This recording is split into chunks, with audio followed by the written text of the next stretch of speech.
God. Oh my god, I was actually muted. Oh my god. Good evening, everybody, and welcome back to some Civ6 action.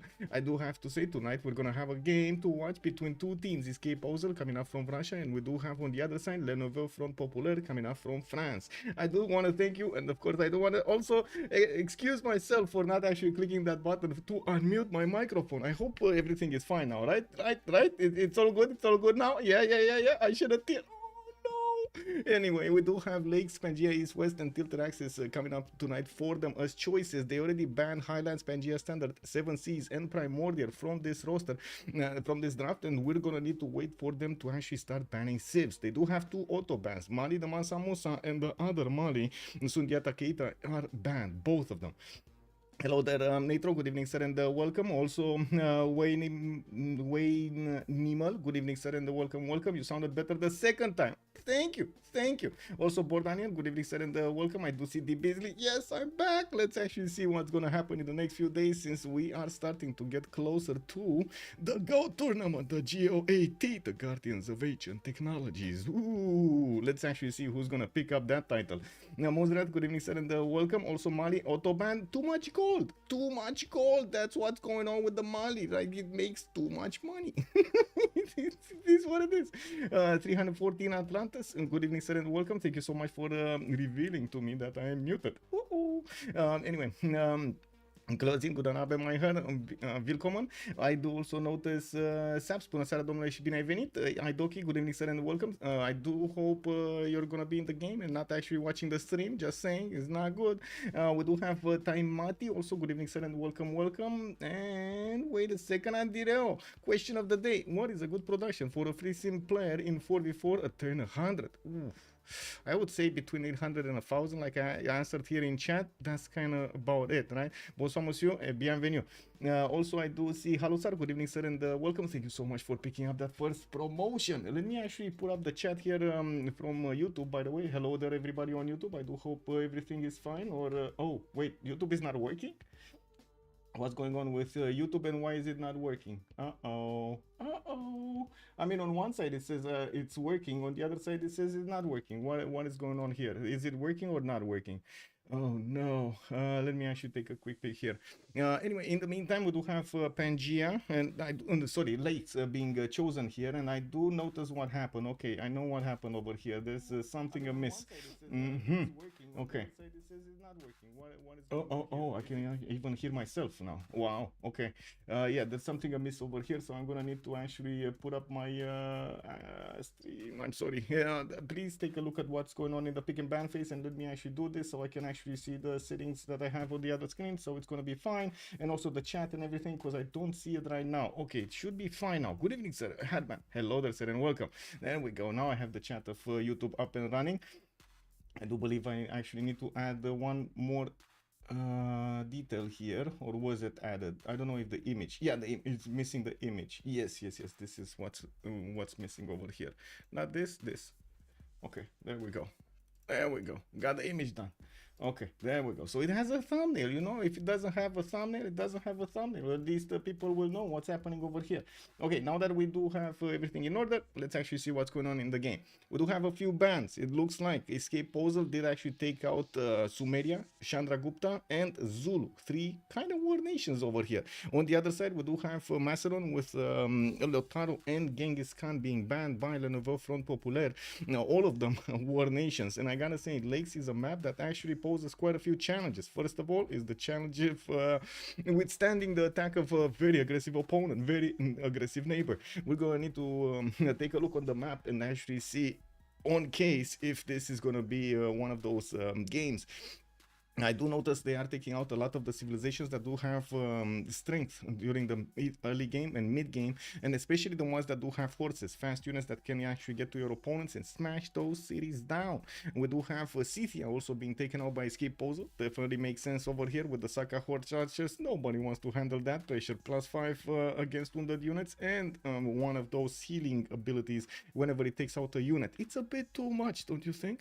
Well, on the right side, it looks like Lenovo from Popouler Popouler do have 2 more bans, and one of them was canceling the Medici, the Black Queen. We do need to see what escape Posel is gonna go next year. They do have one more choice before the actual pick phase. They will need to pick 2 civs on either side. Escape Posel will set the tone for the game, and we're gonna need to see how they're gonna open this game up. There still are a lot of civilizations that do pack a punch, not only at the early game but also in the mid and late game.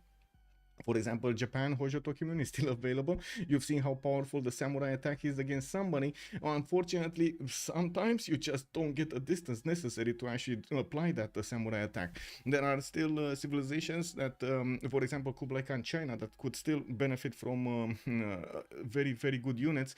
And I do believe we're probably gonna see something like Rome being picked up over here. I don't think it is gonna end up in the ban phase. Of course, we do have civs that have been the mainstay like for a long time. Shedinjjja, Montezuma, Cyrus, all of those are kind of mainstay here.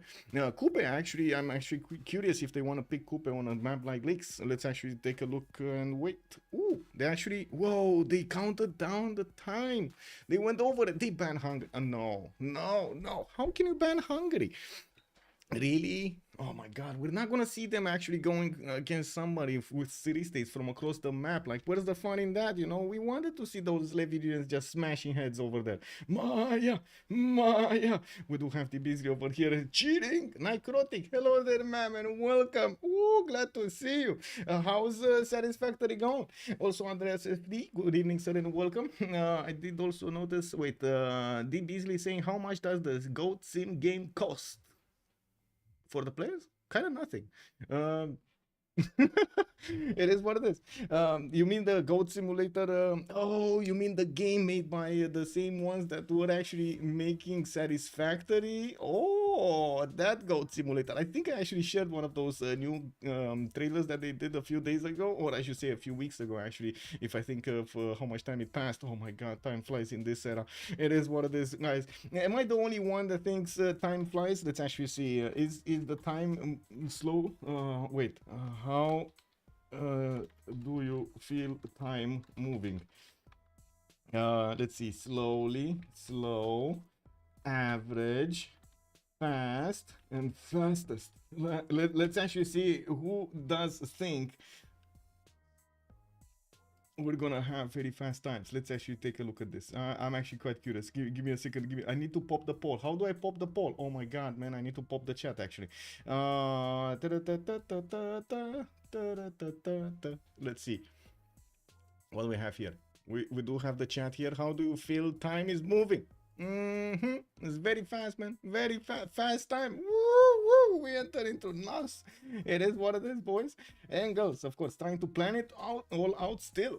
Very nice. I need to actually get back to that. To be honest, I didn't actually have time, nerve, patience. I don't know how to call it. I actually felt I need a little bit of time off in the last few days there. I decided there is no slow and fast at the same time option. Oh my god. Slow and fast. Okay, well, I do see a lot of people are saying fastest. Only one on average.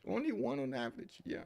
Anyway, let's see the picks here. We do have Spain being picked up by Escape Posel as the first pick. Definitely makes sense. Russia is going to be the second pick. On the right side, Nouveau from Popouler is going to go for Kublai China. And I do notice also Kupe is gonna be picked up here by the French guys. Let's actually see what's gonna happen with the bans. It looks like Rome is gonna catch a ban. Montezuma and Basil have both been taken out, and there is one more ban to go. And we do have a few more votes. It looks like time is moving fast for some people, average for some, and very fast for others. What is going on? Is time moving differently between people, or just our feelings? I'm just getting old. Oh my god, you're telling me that like as I am getting older, time feels faster to move faster? Oh no, individual days feel slow, but suddenly the whole week is gone. Exactly, and not only the whole week, it's like the whole month and then a year, you know. Wow. Anyway, Kublai Mongolia. Oh, Kublai Mongolia, not China. Okay, thank you, Muzras. It is what it is. I mistook the leader portrait. Well, let's actually see. Maya is gonna be the third pick here for the Nouveau from Popouler. The last band from Escape Posel is gonna be actually Cleopatra, or Egyptian, the original Cleopatra, and we. and now have escape Posel that will need to finish their draft. They do have 2 last picks to go, and they're gonna need to pick them up in sequence over here. Reveal to everyone, including their opponents, what are they gonna play today. Well, I guess including themselves, because I don't think they actually know what they want to play, especially thinking of how long they take to pick this. I don't think they had a pre-game plan, you know what I mean? Like, I would have expected here to have these picks, bam, bam, bam, bam, bam, and then you got the fourth, you know? But no, it's actually happening like bam, 30 seconds later, another bam. Then you have like 45 seconds later, another bam. And then finally, at some point, we don't know when, because, you know, you see some countdown timers over there did get timed out. Another bam. They picked up Maya. Indeed, they picked up Maya de Beasley. After months of guessing, Maya, finally. Oh, yes, yes. Tor, good evening, sir, and welcome. No faith response to Spain and Russia picks is pretty odd. Well, let's actually see if the response is gonna be quick war against those faith civilizations. I don't actually see that happening at the moment, but maybe Kupe is gonna have some Toa action going on. We don't know yet. We do have Babylon be picked up by Escape Poser, and I gotta say, I do feel like the left draft is quite a bit stronger than with what we do see on the right side with Nouveau from Popouler. They're gonna need to actually get their A games going to actually win with those civilizations. Or maybe that's just my impression. We haven't seen that much of Maya on the lakes map, and I do notice Escape Poser will have another pick to go for here. Where is India? Where is Gandhi? A question over here from chat. That's a reasonable question. I don't know where it disappeared. It looks like the players are just not preferring it. And we do have Ludwig II here being picked up by Escape Poser as the last choice, while we do need to see what's gonna be Nouveau from Popouler's last choice. NFP. I guess we do need to like shorten this to NFP. I think so, right? I think that's how it works. Let's actually, I think I also can put these names up over here. NFP, and then we do have on team 1, EP, well, escape post. I guess this one I can actually write down completely. From what I understand, the escape postal basically means like escape settler. That's one of the lingos or something like that, an expression in Russian. I have no idea exactly. But anyway, now let's wait. How many seconds? 15 seconds to go, and we do have Nouveau from Popouler still not picking up their choice. This is getting disturbing. Let me actually switch a bit my microphone here, because I can't actually see the right side of my screen, and it's a bit disturbing. Let me know if you actually hear me fine or not. Because, yeah, you know, new position for the mic. It counted down and we don't know the option. What are they gonna go? What is this? Poland. They're gonna pick Poland. Okay, chat is going crazy over here in the in-game chat. Bourricout, Moumoulax, and Sewi are talking here, and it looks like Poland. That's what it is. Okay. I do need to actually switch slots with Bourricout or Moumoulax, one of the two. I gotta say, don't really want to. Okay, now I can switch the slots. Okay, that should be fine. That should be fine. Somebody entered exit, and then we did get their slot or something. I hope so. Anyway, let's actually take a quick peek on their MS and see if we do have any issues. If we don't, we're good to go.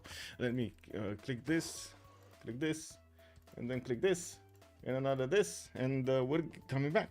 How is Ludwig in BBG? Same as Vanilla. To be honest, I don't know by heart what are the changes for Ludwig in BBG. I would actually need to consult the main file. Let me actually see. Can I find that quickly? Let me actually see. Oh, not this, because this is the host thing. Let me see. Mods. BBG. I think I did actually put the changelog here, like the full change. Yeah, there we go. I got the link here. The link is on the CPL.gg website if you're looking for it to get to this, to the full changelog something. But where is the changelog? Like, how do I? Oh, I see. So I just need to scroll down. Okay, and get to Germany. Ludwig, finished and unfinished. There we go. Wonders receive a +1 culture bonus from each adjacent district from +2, so it got slowed down a bit. Increased to +2 at drama and poetry. It just got slowed down a bit. We're good to go. Let me see. There we go. We should be fine. We can ready up. And I need to close the screen, and we get this, and we get this. Okay, there we go. Map. They need to actually select the map. So what do we have? Let's see. I think it's better if we actually take a look at this Discord. So we do have Opera. Let me actually put it up on the screen here so you can see what I see. We do have Opera 357 with Doc, Sewi 27, Shedinjjja, and Stop It showing up today for Escape Posel. While on the other side, Nouveau from Popouler will come out with Armandarine, Bourricout, Fana, Hellstar, and Moumoulax. I do also notice one of well, both teams actually have an extra player here. I am assuming it is one of their coaches or one of the team captains that is actually trying to help out his teammates to actually get everything done, from the pick and ban phase to, of course, what will happen here.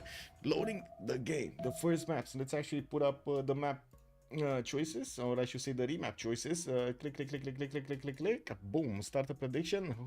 How many remaps? 0, 1, 2. Submission period for 10 minutes. We're good to go, boys and girls. Let's go. That's still very strong. Yes, it is. Yes, it is. And we've seen it multiple times. So Ludwig actually did very well in the games. I wouldn't really say it's for everybody. As in, I wouldn't really say a lot of players do have it, him as a preference to play in the games. Okay, loading.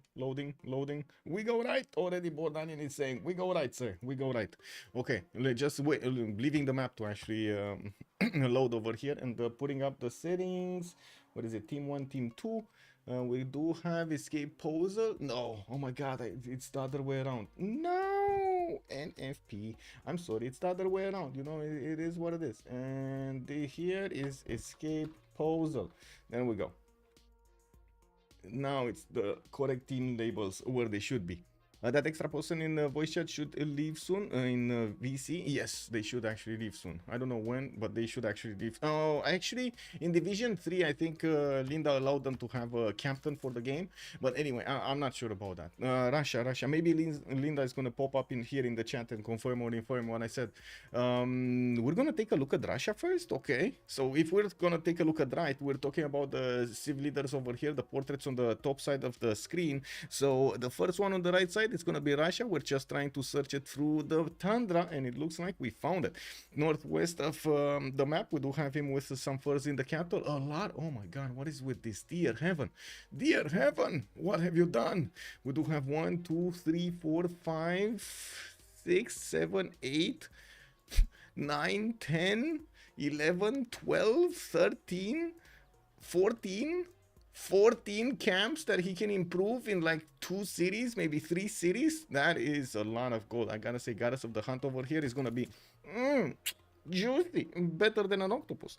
We do have St. Petersburg is putting down his city right there on the spot. He's gonna have his 2-to-1 base. He's gonna get the faith going, and I do notice he's also gonna have 2 geothermals to benefit from some extra adjacency towards his campuses. Not that Russia actually opens up with campuses. He's still gonna want his Lavras, theater squares, and maybe an encampment if he's gonna be close to somebody. And that actually reminds me, I should take a look what's going on. So we do have Krakow to the left side here.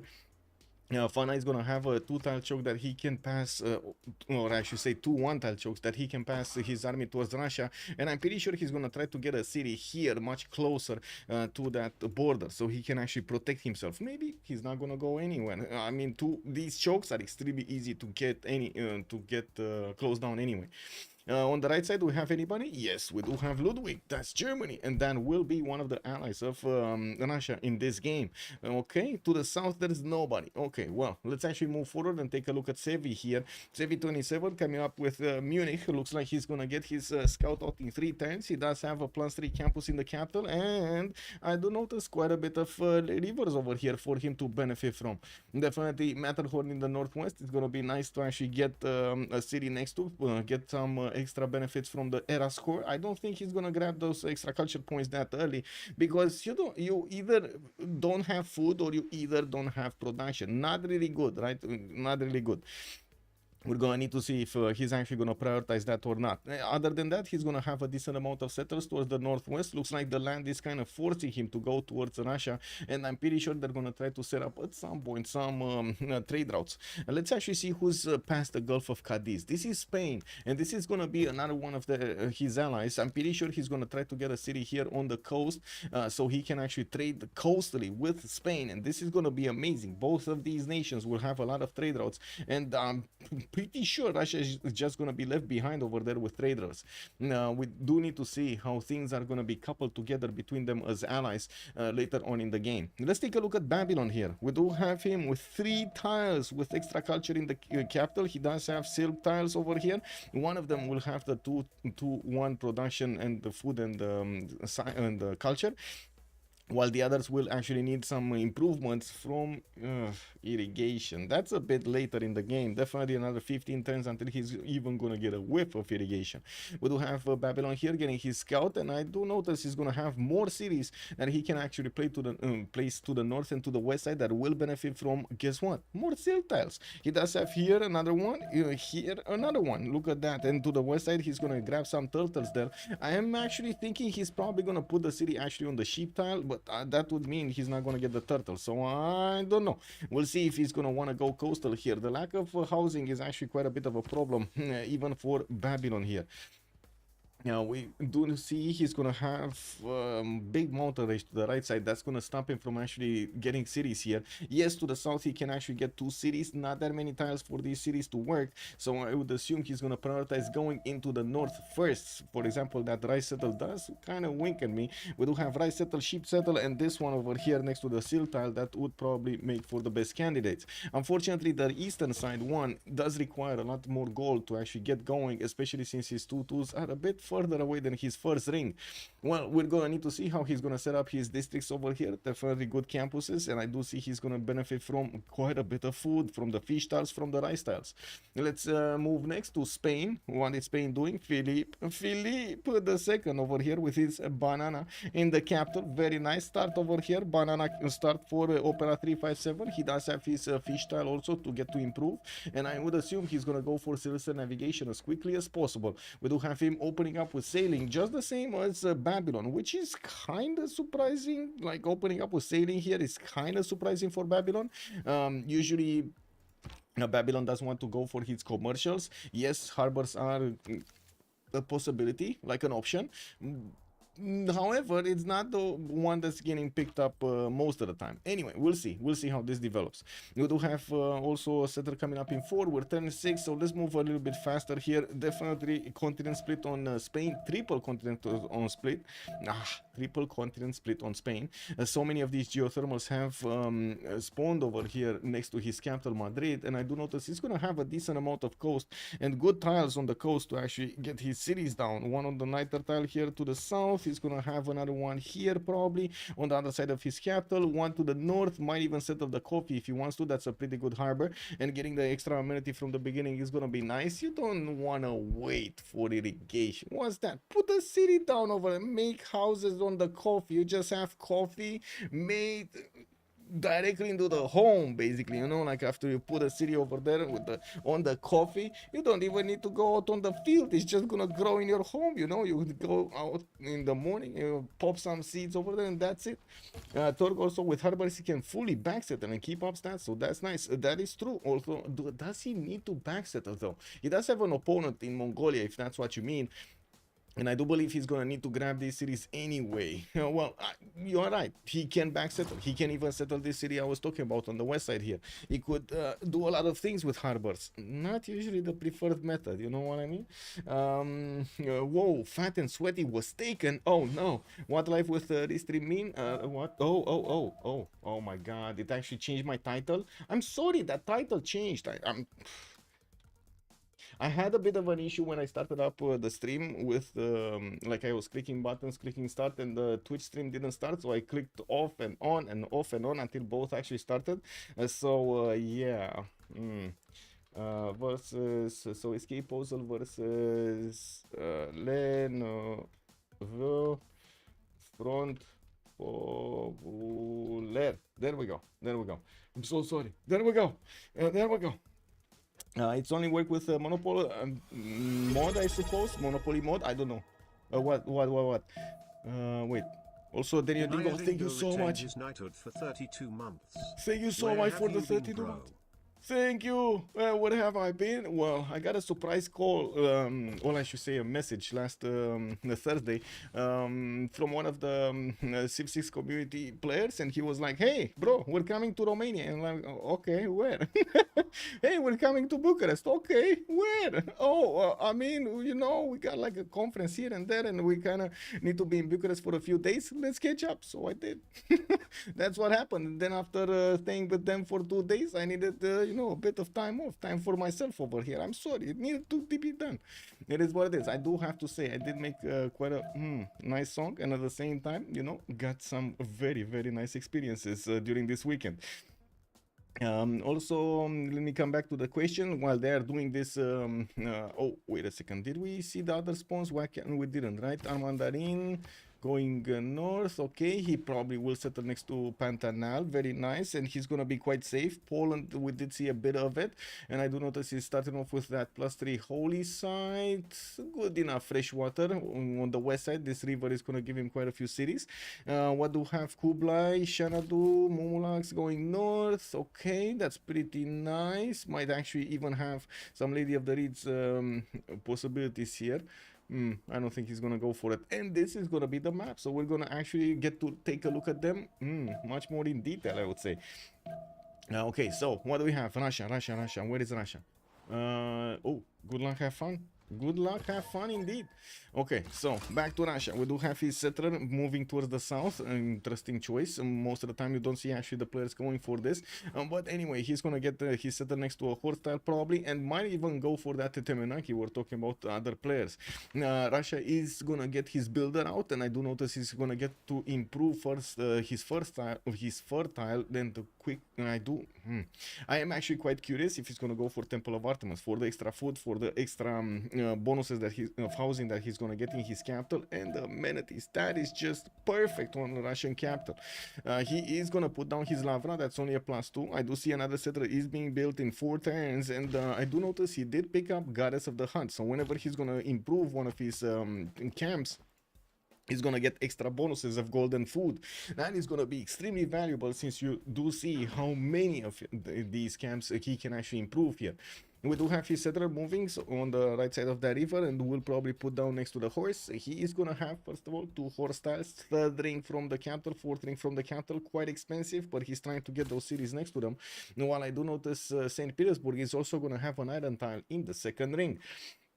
I did say above, if Russia messes up the toe and does not get the +6 in 2 cities individually, then Civ6. Oh yeah, I think Muzref is up to something. Yeah, you're on to something. Yeah.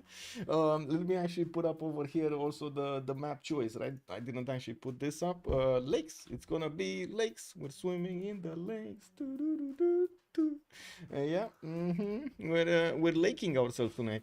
Now, also Russia stands to get +6 in 3 cities easily. I mean, he has so many. Yes, I agree. This Temple of Artemis is gonna be the bomb. He does need to actually get a chop for it probably, or he's gonna put it on the iron tile. Anyway, we do have his second lava being placed down from Tula. Tula did grab more tiles because it's Russia, and of course we're going to need to see when he's going to start improving and where he's going to put that Temple of Artemis down. We do have to move forward. Let's come back to Ludwig and see what's going on. He's moving for possibly that honey tile on the left side, which is going to give him a 3-1 base, and we'll have access to another 1-3. Unfortunately, not a lot of other food around it. We'll probably need to grab that T tile to the southeast to get some more food going in there. We do have Munich getting his 3rd settler out in 4 turns. He does have a horse next to his capital. His iron tile is going to be 2nd ring here, and I do want to check if he actually met Matterhorn. He did. He's actually moving his scout around all of these mountain ranges to see what's going on, what are his possible settle locations, and just got Berlin settled down. Did he just put down a Temenanki? Just for a Temenanki, right? He placed it down just for placing it down. A little bit of extra culture doesn't hurt. Well, we do need to move forward here, because it's going to be a while until we're actually going to see everything placed from Germany. And of course, we do notice his strategics are quite close. We just talked about him, so let's move forward. Hammurabi. We do have Babylon. Rapicum being placed. It looks like he actually chose to go for the 2-1 base, not actually grabbing that other tile. He does have a better harbor here, so I kind of agree with him. And I do notice he's gonna get, of course, access to the fish and the turtle, while he's also gonna have the silk for the extra culture. And we do have in the Gazargamu coming from the north. I think somebody actually tried to steal a builder. I guess Babylon just lost something over here to Gazargamu cause, and Gazargamu is back. Now Babylon is going to also get another settler out in 3 turns, and I do not stop it over here. We'll need to make the choice between settling the southwest or the northeast. He does see Mongolia, and Mongolia does see him. We're going to need to see if they will start bonking each other here.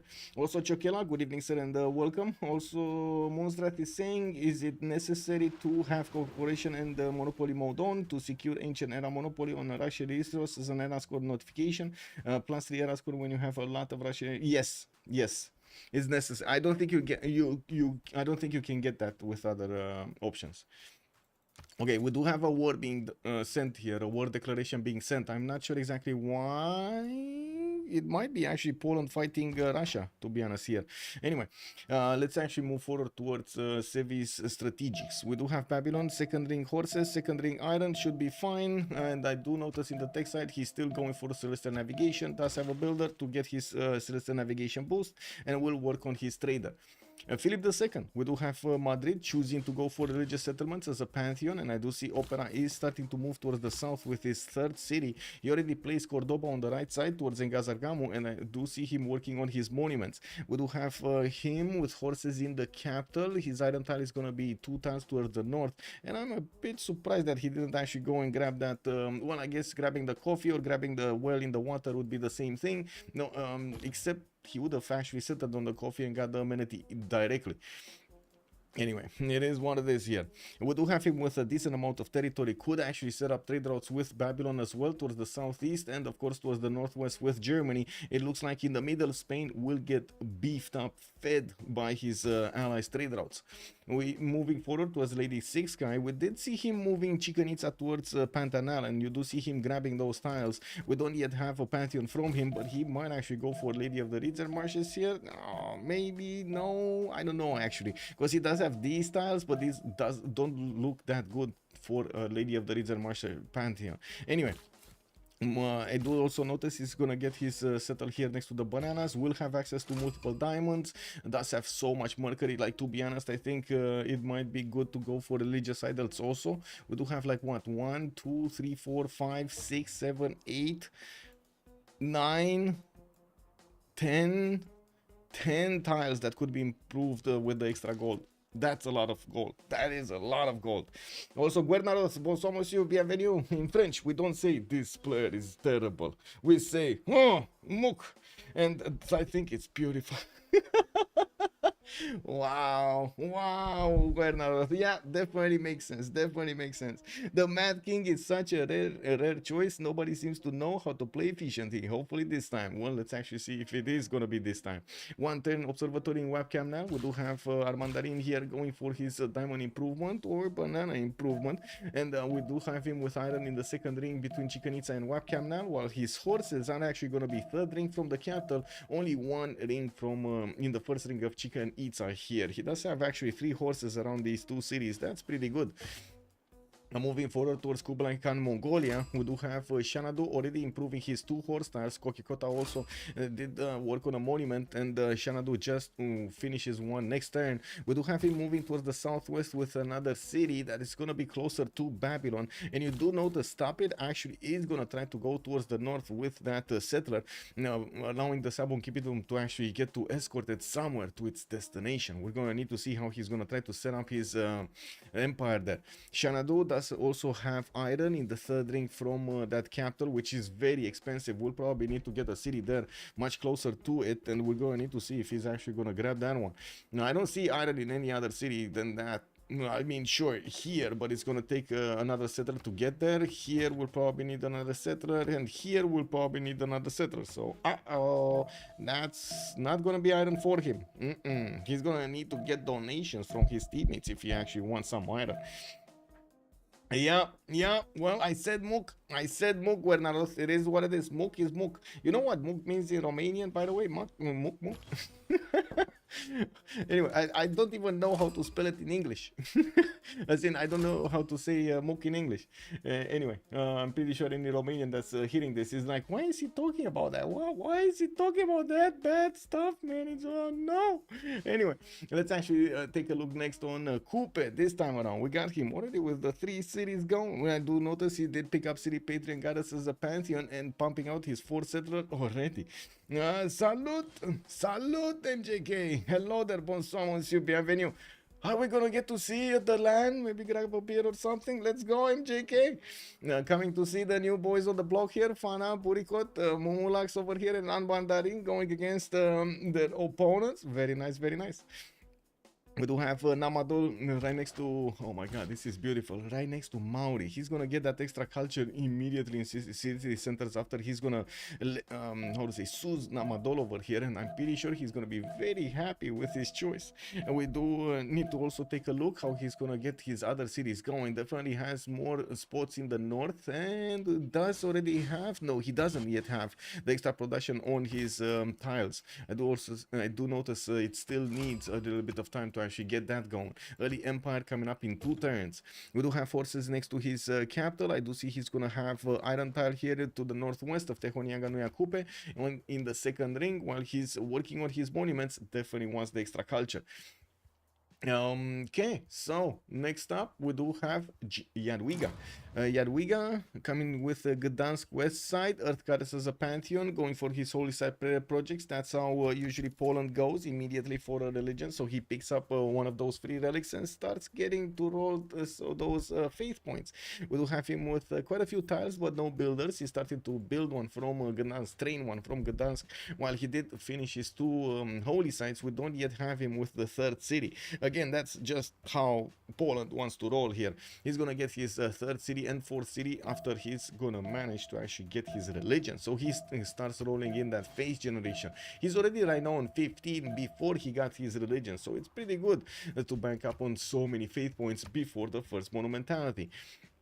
I do have Krakow also benefiting from an iron tile in between these 2 cities. I don't see horses. Am I blind? I don't see horses. Like they're either underneath that grassland tile. Horses might be here. I think they're here actually. Yeah, I think they're underneath the holy site. They can't be anywhere else. And let me actually take a look. Does he have? Yes, he already has horseback riding because he's going for archery. And looking at this, he's making horses. So yeah, I think that's where they are. They are underneath that holy site. We do have him already getting scouted out by Russia from the east side, and I do notice we do have Russia also with quite a few units fighting Samarkand here. It looks like he grabbed the builder, a 2-church builder from Samarkand, and Samarkand is not happy about this. We will need to come back later to see what Poland's choices are going to look like. Coming back to Russia, we do see the Temple of Artemis exactly where we thought it will be, on that iron tile there between St. Petersburg and Tula, although I do have to say he's not actually building it right now. He's first training a builder and will probably want to get some chops going.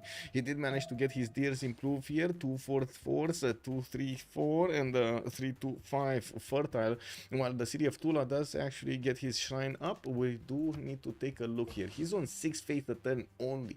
That's quite low. And I do have to say, Russia still actually working on a builder and not getting his Temple of Artemis going.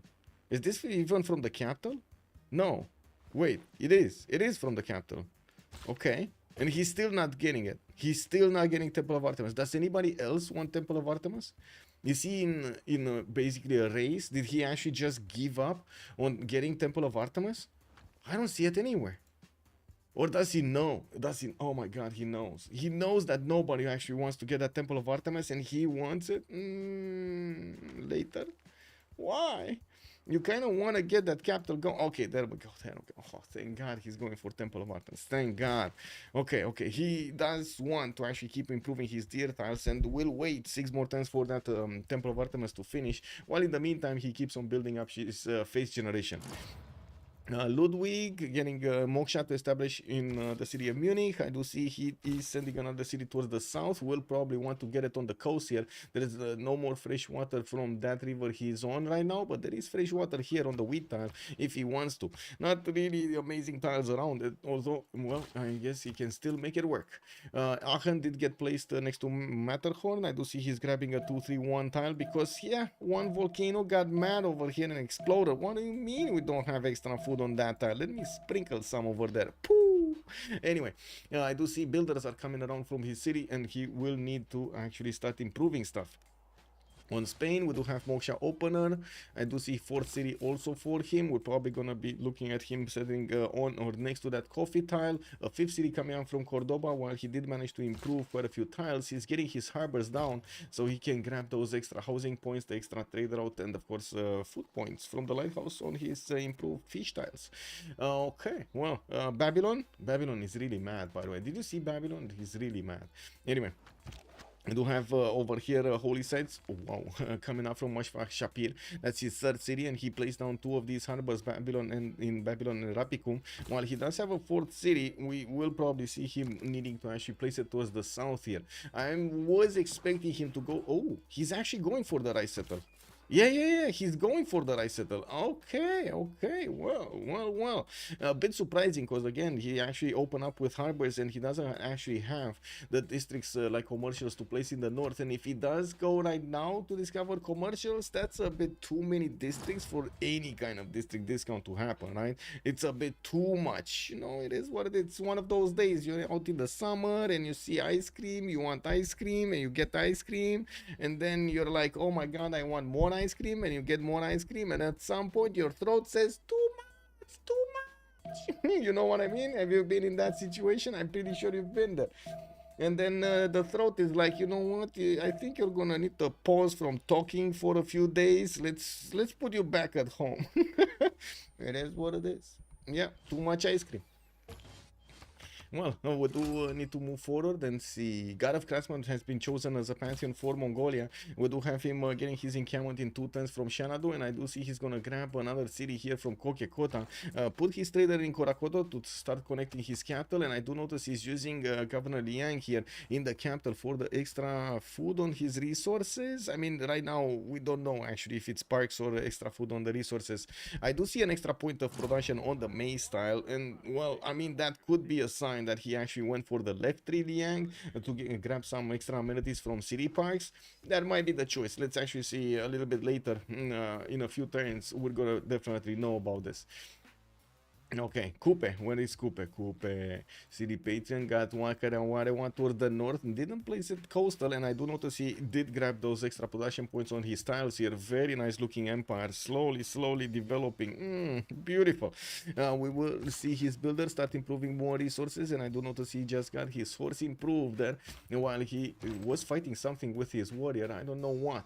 We also have a first religion, Sikhism for Poland. Relics have triple yield of both faith and tourism, while he did grab Defender of the Faith as his second choice here to defend better against Russia. Well, I guess we're going to need to see if Russia's going to need to defend against him or he's going to need to defend against Russia. I would actually believe Russia's going to need to defend against Poland, you know, not the other way around. Looking at Maya, we do have him putting down more observatories. Got 3 of them down, 1 on an iron tile. He's trying to get hanging gardens, which is an extremely good wonder for especially Maya here, grabbing those extra housing points in his cities around the hanging gardens, and also some extra growth is amazing. We do see Maya is starting to improve his pastures here on the horses, and I do notice he did get some bananas. We do have him with diamonds improved and a pantheon. Goddess of festivals. Why did he go for Goddess of festivals? Give me a sec.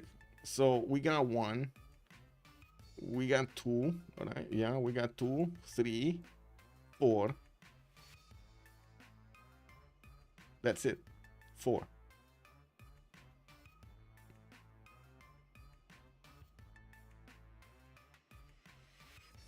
Does anybody else want religious idols? Maybe somebody else wants religious idols. Because, man, 4 culture is just not a lot of culture for a pantheon. It's just not a lot.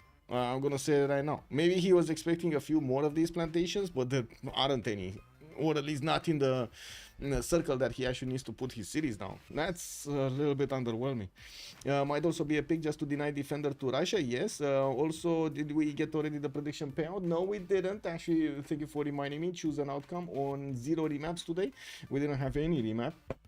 I do want to also place on the screen here, start a prediction for who will win. On the one side, we do have Escape Posel.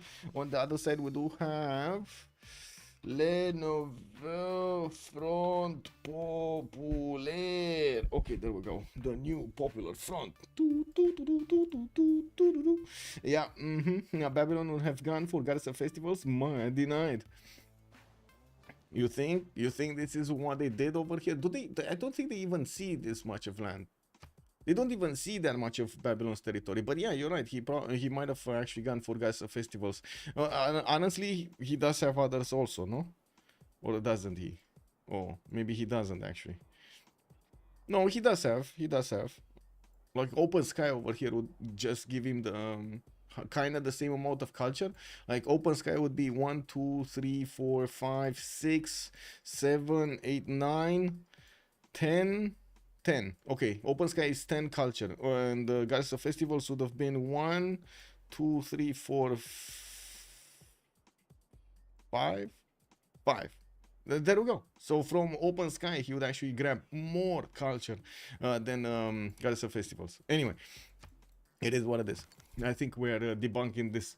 Also, Popouler. I mean, you say that, and then I see this. I mean, I don't know. This is how it's spelled here. I don't know what to say. Is it? I guess it might be Popouler. And you might be right, but if I take a look at the channel, that's how they wanted their name. I don't know. I'm not sure what's popping over here. Let me see. Teams. I'm pretty sure I double checked the name. That's why I'm. Yeah, I double checked the name. This is the name. Yeah. I don't know if it's maybe they made a mistake over here or something, or they wanted to, but anyway. Let me actually put my chats in order again and close down the screen over here. Get this down.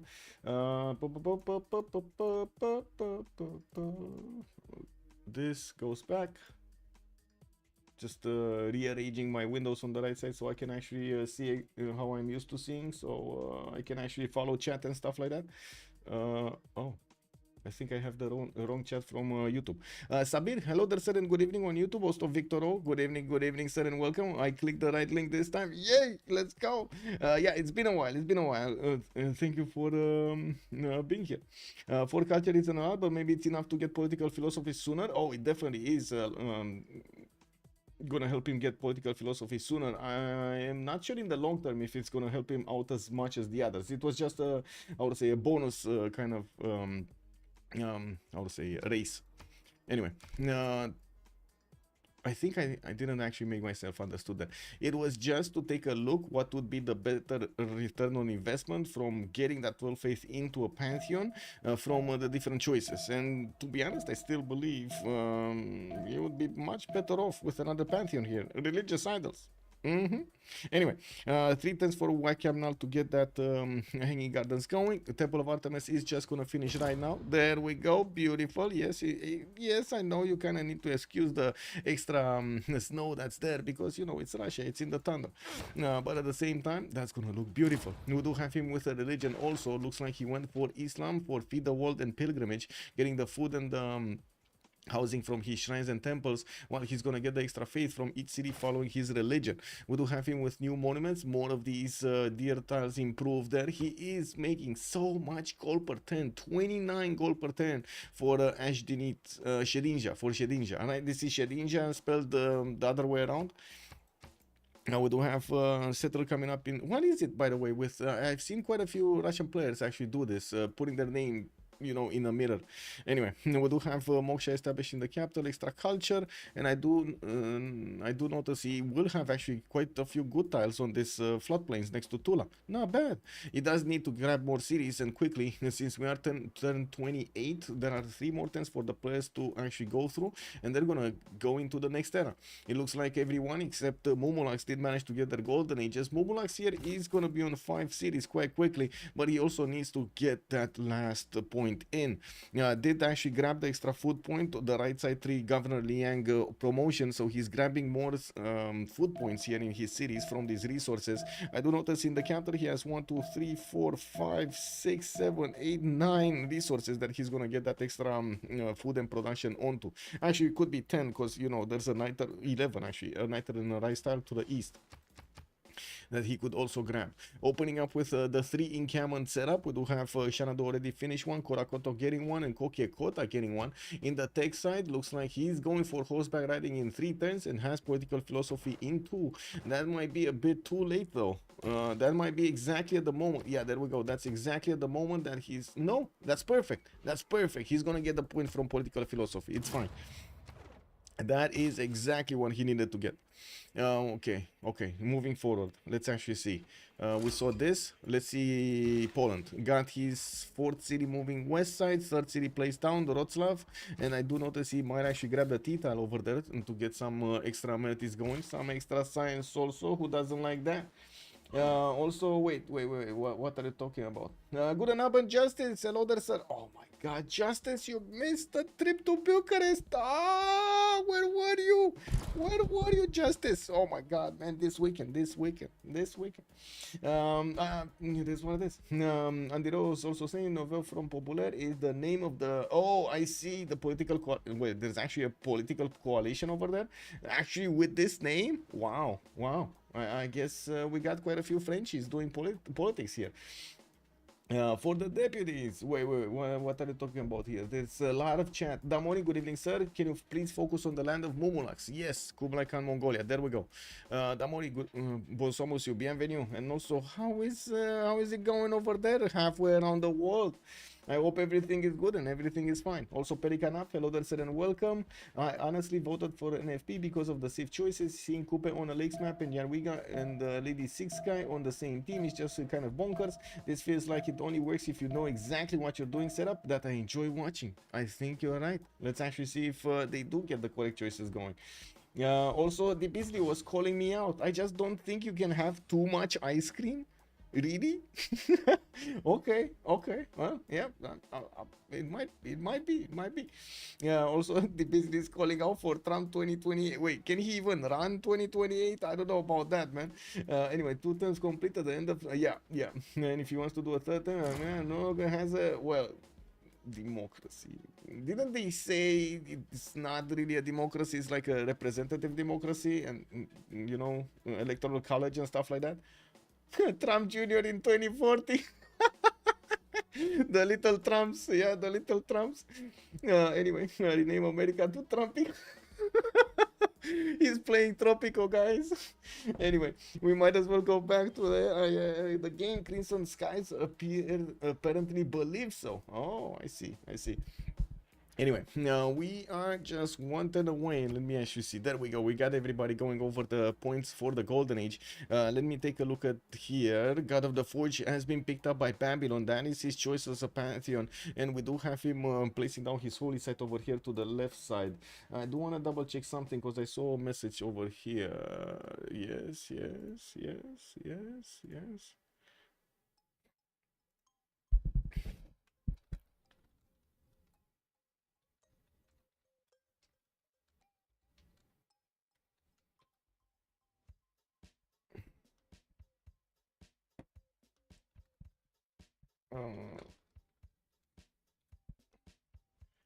Okay, encampment coming out from Mari.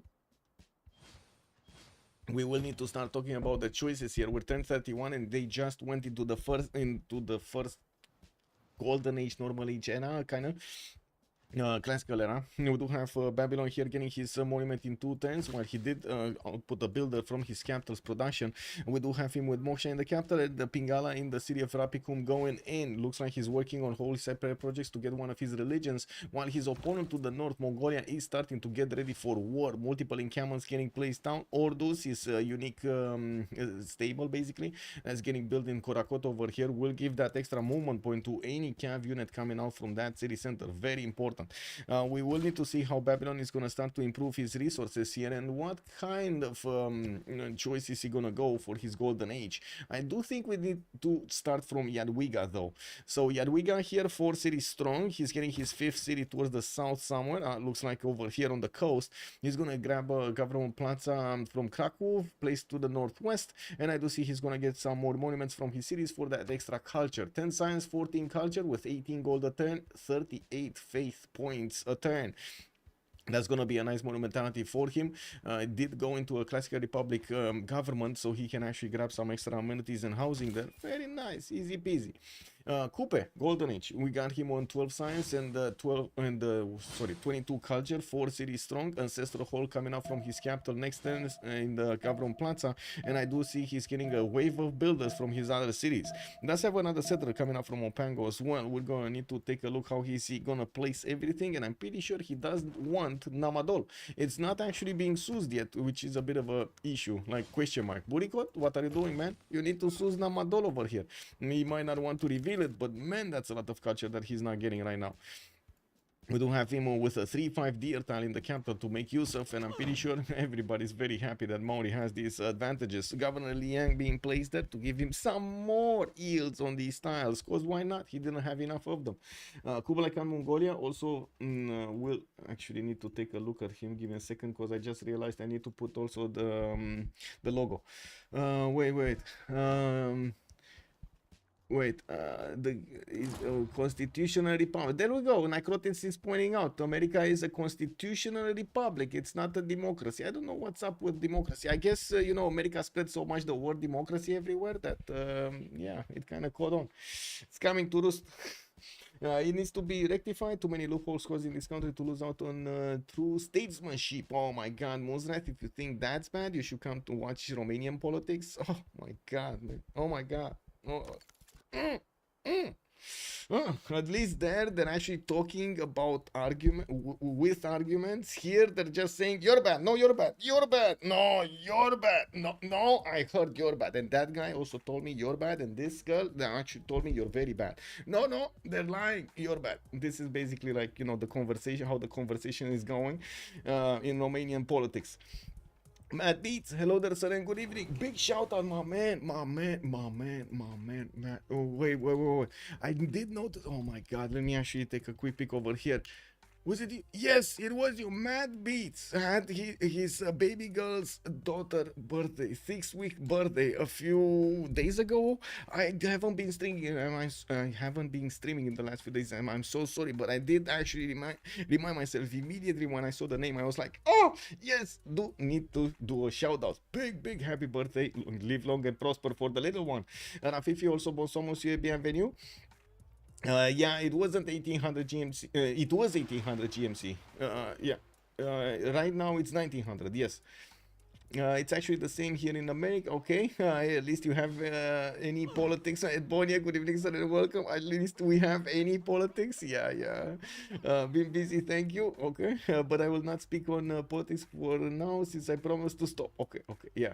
Halusar is saying that also Ludwig is top over there. Top culture. Okay. Yeah, he is 45 culture. Yeah, the man. I don't have a pen brush and voice for Kupe, and I do see him 14 science, 24 culture. He did grow 2 culture points more. Moving to Kublai Khan Mongolia, 16 science, 22 culture, 65 points of production. Definitely a lot more than Hammurabi's 46. While we do have him getting that Warlord's throne getting built over here in Xanadu, I do also notice he's starting to get some horses from Korakoto. He does have some builders that might actually get to chop these forests and place down mines on them for that extra points of production. Also, I have forgotten it's CET, not CST, so yeah, it's only +1 right now, because we went into the dark age of the year, basically. Right? This is the dark age of the year, boys. In America, everyone is what? Really? Wow, that's yeah. What can I say? Rambling Man, hello there, sir, and welcome. We did start a little bit later. What's up? Hello there, sir. Welcome. Kupe should send a trader to Namadol to get some more culture if he wants to keep it as a pockets. Yes, yeah, he does need to send everything over there. Well, moving forward, let's actually see Armandarine here, 30 science with 26 culture, 3 cities strong. He has basically free sim. He will need to actually get his stuff going here soon. I do notice he did actually wait for Ancestral Hall to finish, and he's 2 turning settlers from his capital city.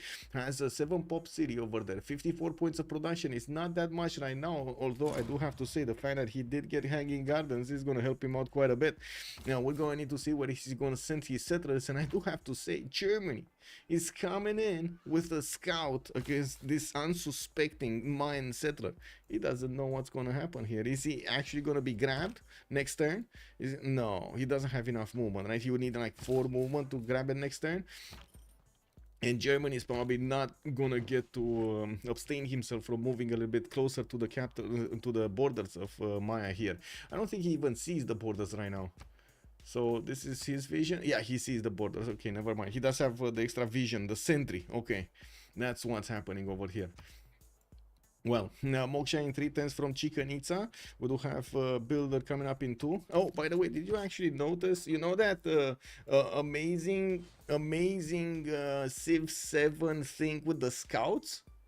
That's basically just a promotion from this sentry. That's basically what it is.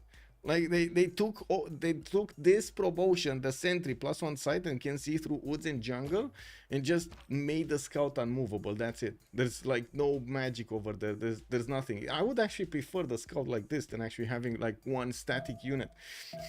Anyway, yeah, vision on the scout and the settler. I mean, we can keep on watching. Oh, there we go. So he's still not seeing it. Neither of them are actually seeing each other here.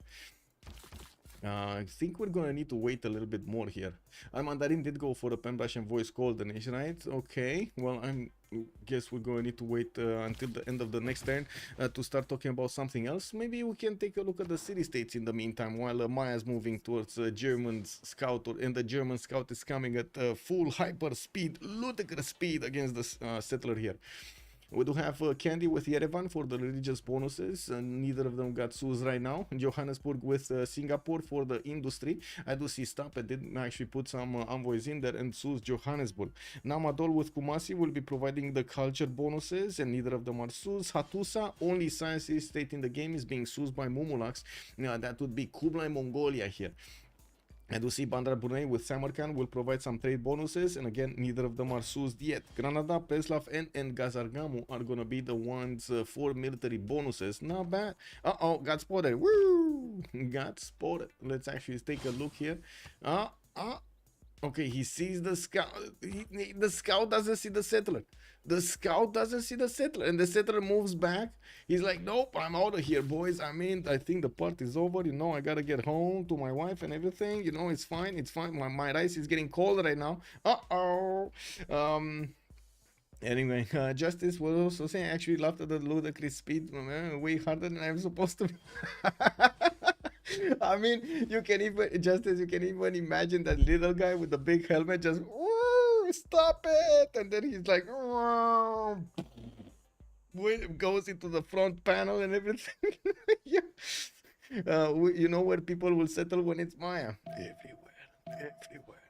Well, it's not a guarantee, but you know where people will settle as well if they're going for Civ bonus optimization. Yeah, Mr. Breaking News, great scientist. What?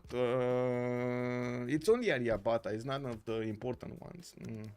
Anyway, we do have in the engineer nothing important. Coleus as the first merchant, again nothing really important. Maya will try to get a horse, and it looks like the chances of Germany of grabbing that settler went down to 0. Let's move forward to Opera 357 here on Philip. Whoa. Okay, never mind. Oh, I see. There are so many horses. Mongolia actually got so many horses. Got a general also going for in Gazargamu. Grabbed the city. He got the settler from. Oh my God, we just didn't see this. He grabbed the settler of Babylon. Stop it. He's getting under pressure here. He's under pressure. under pressure. And I gotta say, since Mongolia is actually attacking in Gazargamo, we might actually see him going for Spain instead of actually going for Babylon. Can you imagine how bad this would be if he's going to Spain over here? Because already Babylon put a lot of effort into his defensive capabilities to the northeast, and this is gonna be ignored, like totally ignored for quite some time in the game. Anyway, let's actually see. Opera 357, 13 science with 32 culture. Harbors coming around. Toledo, Cordoba, Madrid, and Bilbao. This one is going to be a very sad harbor. 0 adjacency bonus to it. Anyway, very sad, very sad. Toledo did have the opportunity to put a +2 on the same coast. It didn't really matter. We do have him with a coffee tile here. Needs some improvements. Did get a 2-2 base. A horse is coming out from Madrid and Cordoba. He's probably thinking that he needs to get some defense is going, although I do have to say these Mongolian troops will have the general bonus on them. Not gonna be easy for Spain to defend himself without his own general here. I do also notice Philip II is making 59 gold a turn. That's a lot of gold at this point in the game. Not as much as everybody else on his opponent's team, but it's definitely getting there, very close to getting there. Like, let's take a look at Hammurabi here. 4 city strong, lost 1 city center. It looks like he sent a horse to actually deal with the Mongolian scout here to take back his settler, while Gazargamu is probably going to be punched in the face right here. We're going to need to see if the settler is going to be fine and, you know, safe. Mari is going to chop an encampment training project, and it looks like he will get enough points to grab one of the generals. There wasn't enough time for Mongolia to grab all of them. He just managed to grab Shun Tzu, and that's it. Send him to work, and you know, got it going. Yeah, I'm pretty sure Mongolia's settler is going to be safe here. The Babylonian horse is a bit too late to get it back home. Babylon still needs a lot of improvements, especially his plantations here on the Siltars. He does also get his +3 campus in between the mountains, while I do notice he is gonna need to start pumping out military. And Gazargamu just got raised to the ground. Sewi did manage to get in there with a scout and took that city down from Mongolia. Now it's fine, Mongolia can just place a new one right in the face of his opponent with no shame, with the settler of Babylon, you know. Perfect. Looking at Ludwig II, we do have him on a Pen Russian Voice Gold and a 16 science with 57 culture, 45 gold a turn and 65 points of production. Looking at Ludwig, we do have him 4 city strong, did get Coleus as a merchant, and let's see, the next one is going to be Marcus Crassus, and I do have to say, he's the only one actually making commercial points. He's on 11.5, everybody's on 0. Wow, actually everybody else is on 0. We do have Ludwig here benefiting from God of War and Plunder, put down quite a few of these commercials, got some theater squares also down, and of course pre-plays wonders, so he gets extra culture, working on some campuses and working on more settlers. Plugging in Bingala in the city of Berlin for the extra science. Well, we do need to see what's going to happen here. So I think this Mongolian settler is going to be going a little bit further up that river so he can get closer to Korakoto.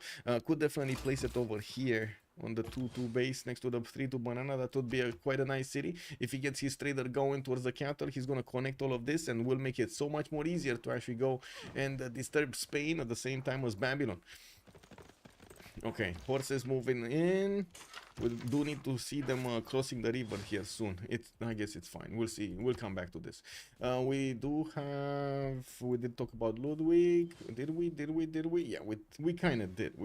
There's not much yet. Oh, he is going for an entertainment complex. Maybe we might actually see something like I would say like a Colosseum here from him. This is the first one that I've seen going for an entertainment complex.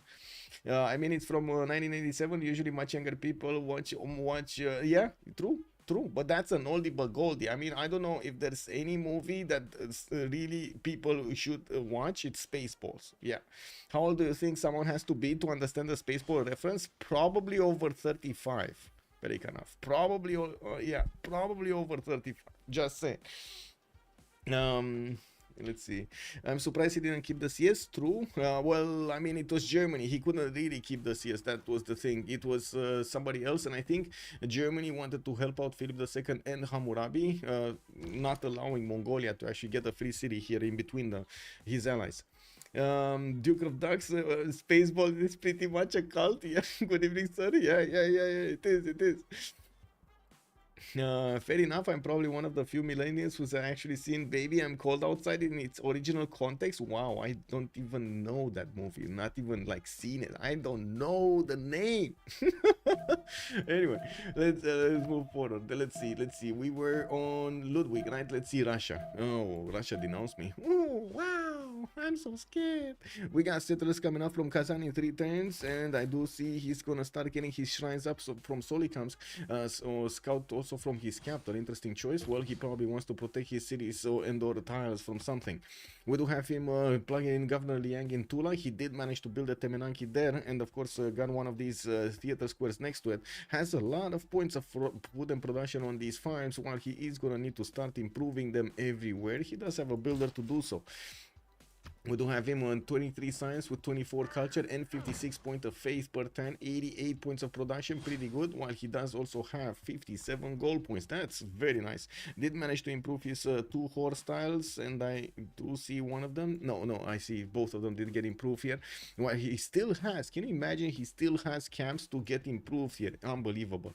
We'll need a bit more population here in his capital. Good thing is he does have his temple next turn, and he's gonna start grabbing more food and gonna add more housing to his capital here. Very nice, not bad. Monumentality Golden Age is benefiting from those faith points to actually plug in some builders, buy some builders with them. While I do notice Mongolia and Moumoulax is actually starting to get around here. There is a bit of a race for the general.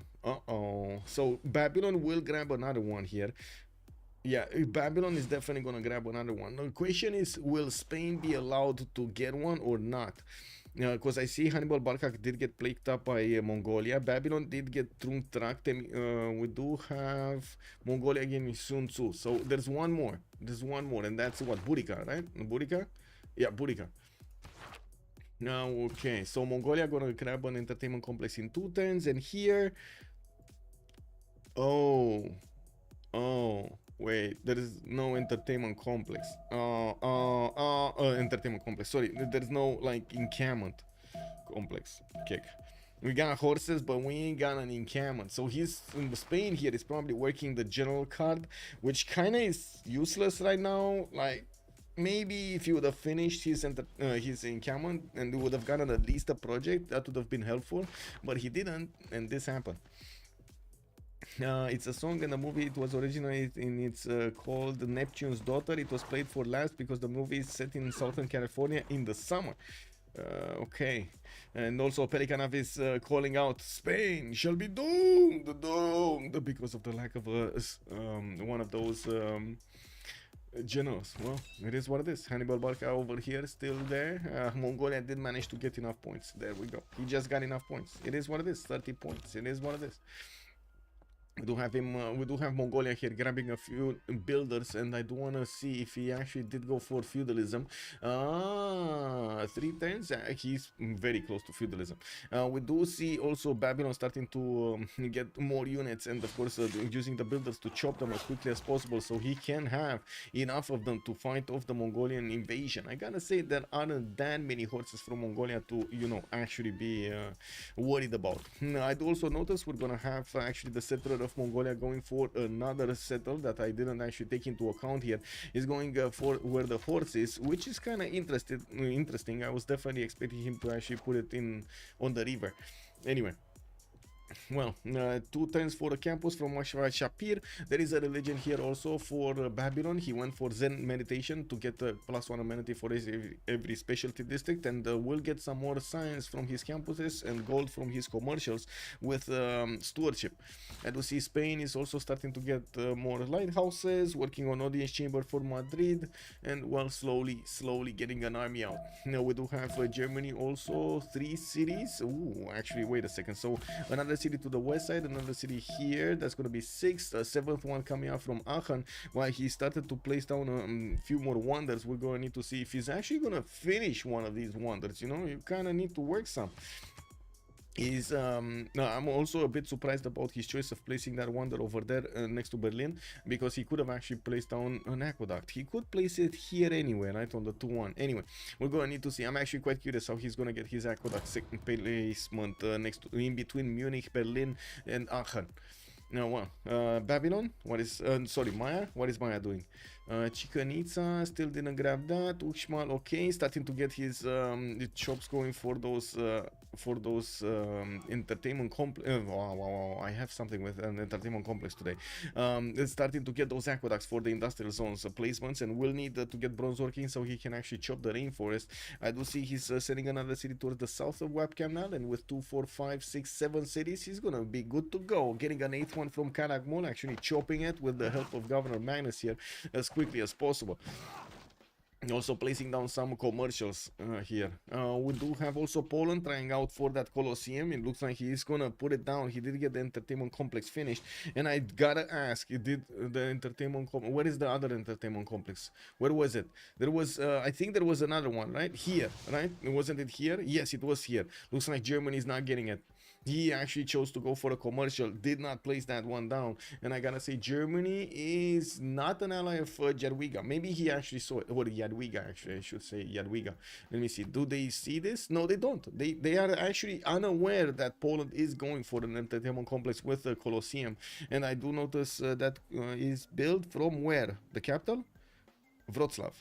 That's from Wrocław. That's from here. So he's getting it with Governor Magnus. Okay, we got Colosseum, 17 tons. That's a long time. That's a 5 pop city, but it doesn't have that many times to work. Definitely needs to invest a bit more into these in the south. But the fact is, he does have 2 5-charge builders, or actually 1 5 1 4. Charge builders, and I do notice he does have quite a few chops for that Colosseum to get to. 1, 2, 3 more with forest, and I do see 1 more with rainforest, and there we go. Moving the builders in the correct placements. And we do need to see also if Fana here playing Jadwiga is going to manage to get his units out, his wing hussars going against Russia in a good amount of time, so he can actually do some damage. What's happening here? Okay, looks like Mongolia is still bonking Babylon, keeping him on his toes. Gonna get his settle out. Did manage to get a military engineer. That means he recruited Bourricout here as the last general. That's kind of on Spain. Spain just couldn't get a general out for himself, and I'm very surprised actually we do have Mongolia deciding not to send his units towards his weaker target here, Spain on the left. Yes, a little bit further away, but still, that might be worth it. Army of builders coming around for his feudalism timing. He's going for mercenaries also, and will start pumping out Kesheks soon. We're going to need to see when those Kesheks come out what's going to happen. 6 turns to go until he's going to get stirrups. In the era score screen, we're starting to see them gathering the era score for the golden age soon. And when with the odds today, let's go Maya, let's go Maya, let's go Maya. I mean, it got picked in the game, you know, it got picked in the game. It's still a win right there, no? I believe it's a win right there. There we go.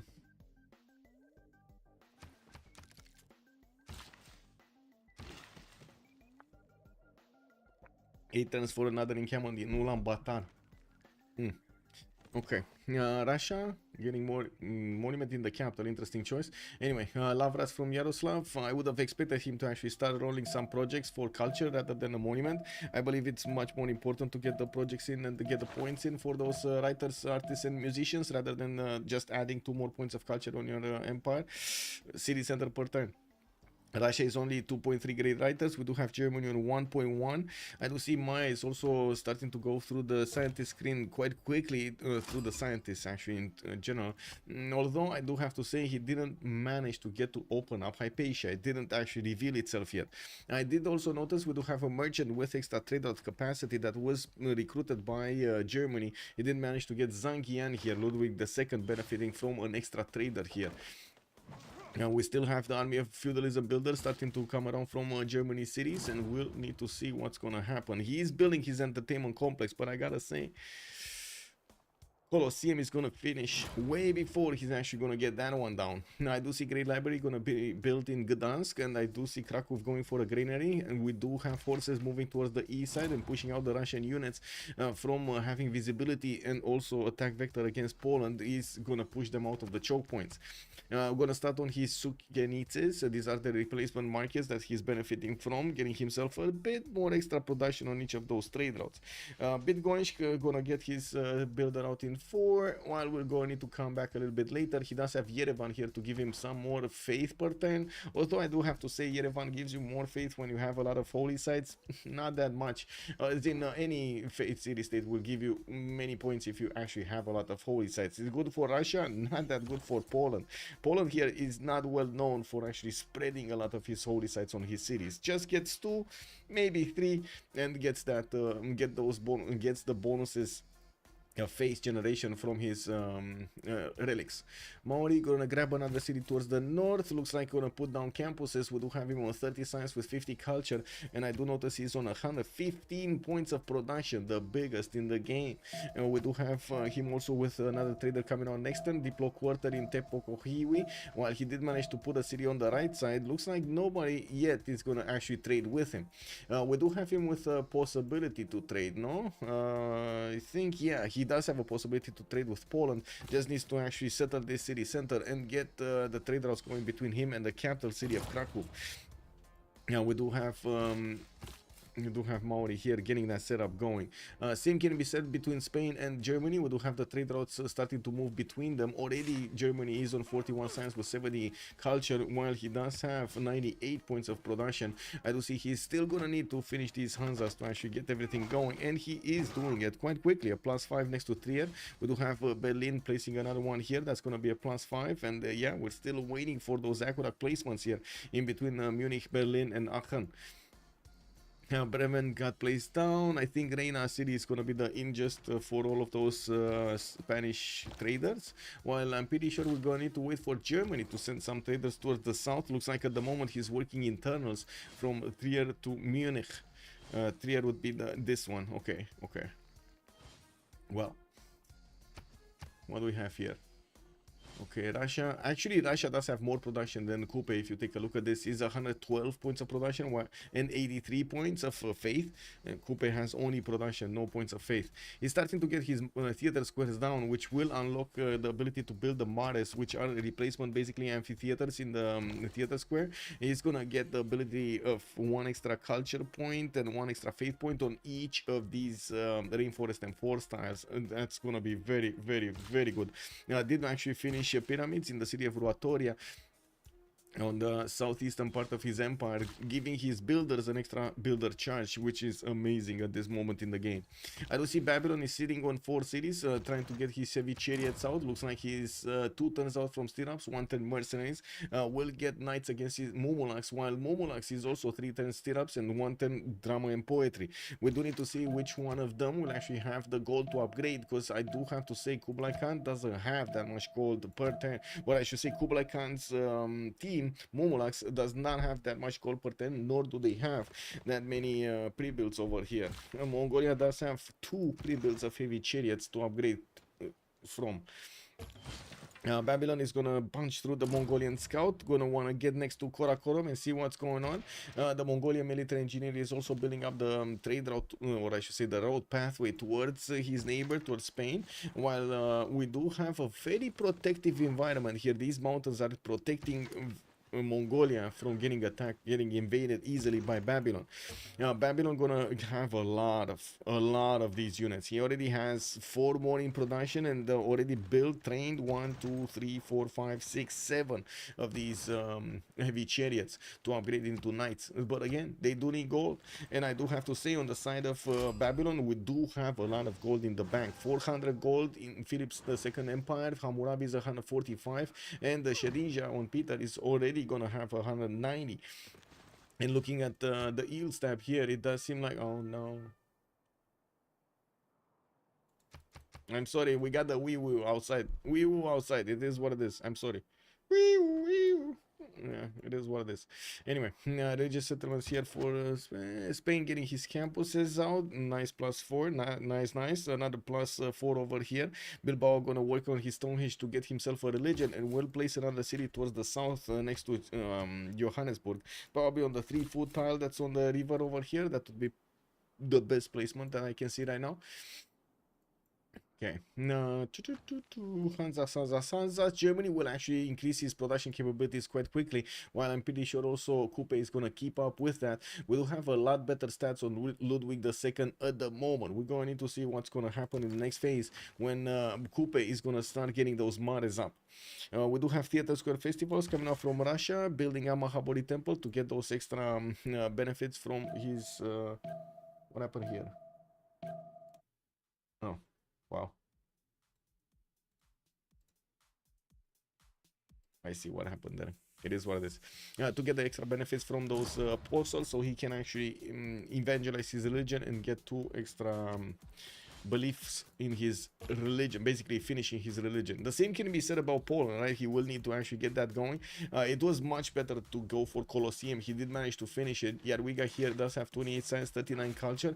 That was quite an investment to get Colosseum down, and of course we do see that he's gonna start benefiting from his amenity count here. He's on +3 happiness in a few cities. Does have +6 actually in Wroclaw, where the city that does actually house the Colosseum.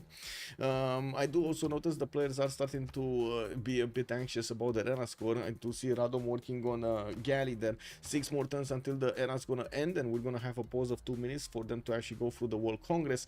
While in the meantime, they do need to actually grab the points for that era score. One horse from Poland is actually trying to go and see what Russia has. I'm pretty sure it's gonna still be a while until he's gonna get enough culture to get to his wing hussars. We're gonna see when he's gonna get there. He's barely on mysticism right now. Usually the players do go for monarchy as quickly as possible, and will take some time to get to Reformed Church, but I do have to say Poland does usually increase its culture generation quite quickly from the beginning. Your kids hero, hello there, sir. Wait, it is either Munich or München. München. So not Munich. Okay, so it is Munich or München. Like that, Justice, like just a hard K at the end when you want to pronounce it in English. Okay, Munich. That's so weird. That just sounds wrong with a CH actually being called K. I don't know. That sounds weird. I was wondering what was disturbing my viewing pleasure. The ship Canada could. Good evening, sir, and welcome. What is disturbing your viewing pleasure? That's a hard question. I want to know. What is disturbing your viewing pleasure over there?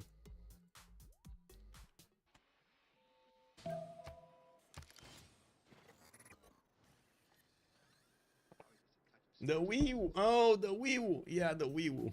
Yeah. This is what it is. I swear they're making this on purpose. There are very few reasons that they should actually go through this intersection with the Wii U on. Just saying, all of them are making it on purpose, just to make noise, man. What are we doing today? Wii U. Anyway, 6 times for all coming Calabul. We do have over here also Maya managing to get Ariabata. Hypatia no, he still didn't get open up. Oh, Maya's gonna pick it. Never mind. 39 out of 30 points. Hypatia did get opened up, and I'm pretty sure Maya's gonna get a free library here, not to mention extra points of science on each of his libraries from then on. Oracle finishing will actually give him more points for these districts that he has here. He has an observatory and a commercial. Gonna get 2 extra points per turn for those great people there. With the multiple builders with feudalism coming around, he's actually getting the chops and putting down the last city. I think last 2 cities, right? He needs to get one here and one here. Yeah. Last 2 cities. While I do notice he still is working on his observatories and his setup for these aqueducts. Not very good placements for his aqueducts, I gotta say, for his industrials. But he did manage to get a +7 here, and I'm pretty sure he's gonna get more. We're gonna need to see what kind of production is he gonna have in the next part of the game. With era score, we do have Jadwiga needing 3 more points, 50 out of 53. He's probably gonna get it. I mean, Great Library coming up in 6. He just needs 4 turns, so might have a chop. Yeah, he does have a chop. Might actually finish that. 3 times for Krakow to finish one of these campuses. It's only a +2, not a splendid one, and I don't think he actually has a splendid campus anywhere. Would have been nice to actually have that ability there. Anyway, Kupe 50 out of 54 needs 4 more points, getting his mare going. I think that would be his first mare, so that's his ERA score right there. Kublai Khan 48 out of 51 points. Does have K-Shakes coming around, Knights also with them, and I do see he's building more Knights than K-Shakes. Wait a second, I said K-Shakes, but these are only Knights. There is not a single K-Shake here, and I do have to say, Stop It is actually getting a big army towards somewhere that Moumoulax does not see. Uh-oh. Is this happening, guys? Is this actually happening? Stop It is gonna stop Moumoulax? Oh my god. So while Mongolia is trying to get an attack going against Spain, Mongolia is gonna get attacked in his main core cities, Kokekota and Xanadu, when these Babylonian knights will get there. There is a Mongolian knight here, and I gotta say, this is gonna matter quite a bit. Where is he gonna move this knight? If he moves him to the southeast, he might actually have a bit of a heads up about all of this army coming towards him. If he doesn't, and he didn't, he's gonna not know that Babylon is gonna go in and definitely take some do some damage here against his opponent. Now we do see a Mongolia general here, okay. No general in the capital. Well, I mean, he doesn't have one. They're starting to get his K-Shakes build and finishing his orders. Still needs 3 points. I'm pretty sure with the K-Shake finishing next turn, he should be fine.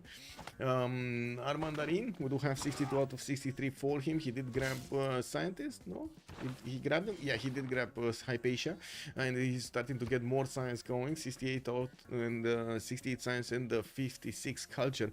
Amazing banana tile. That's a 4-4-2-2-1 culture. Banana tile.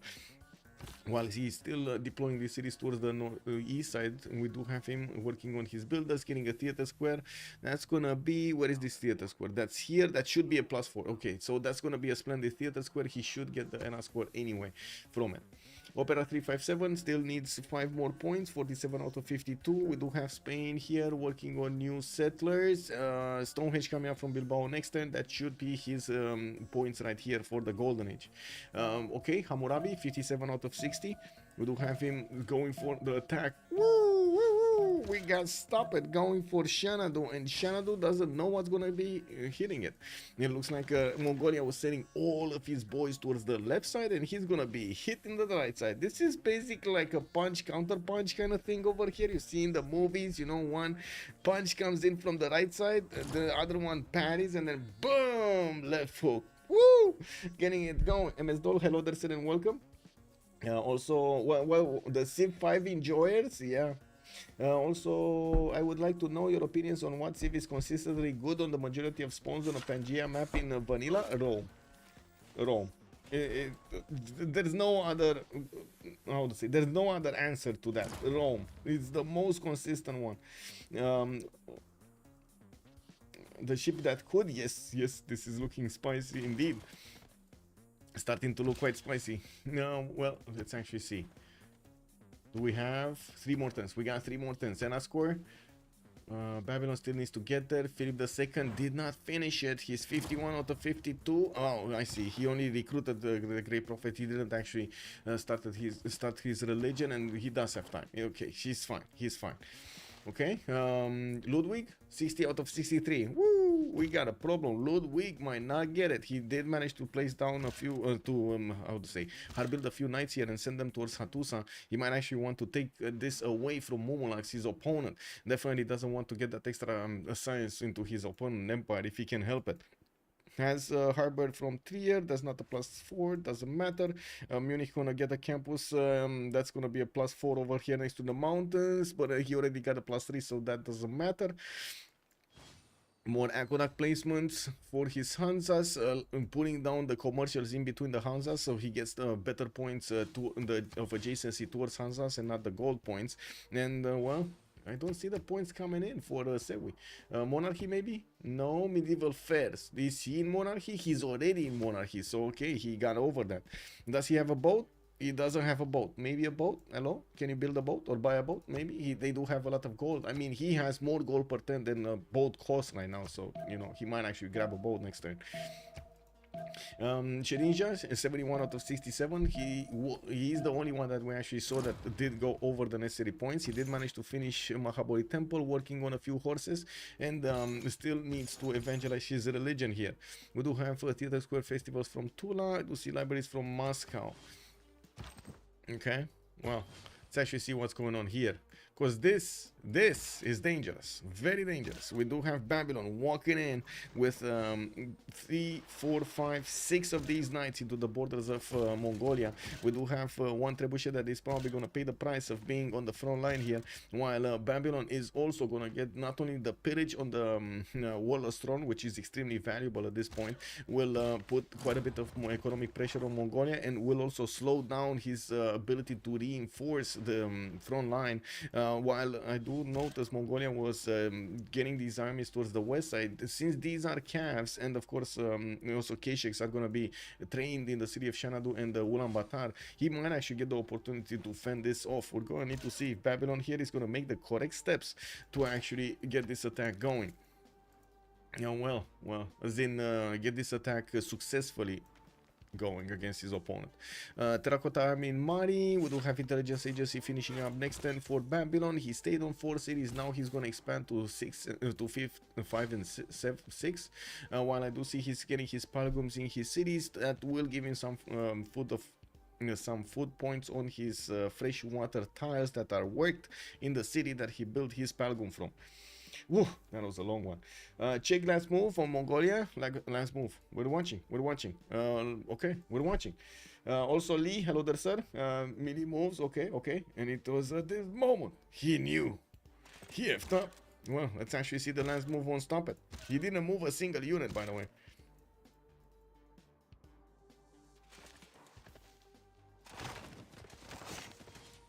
Well, that's one trebuchet down.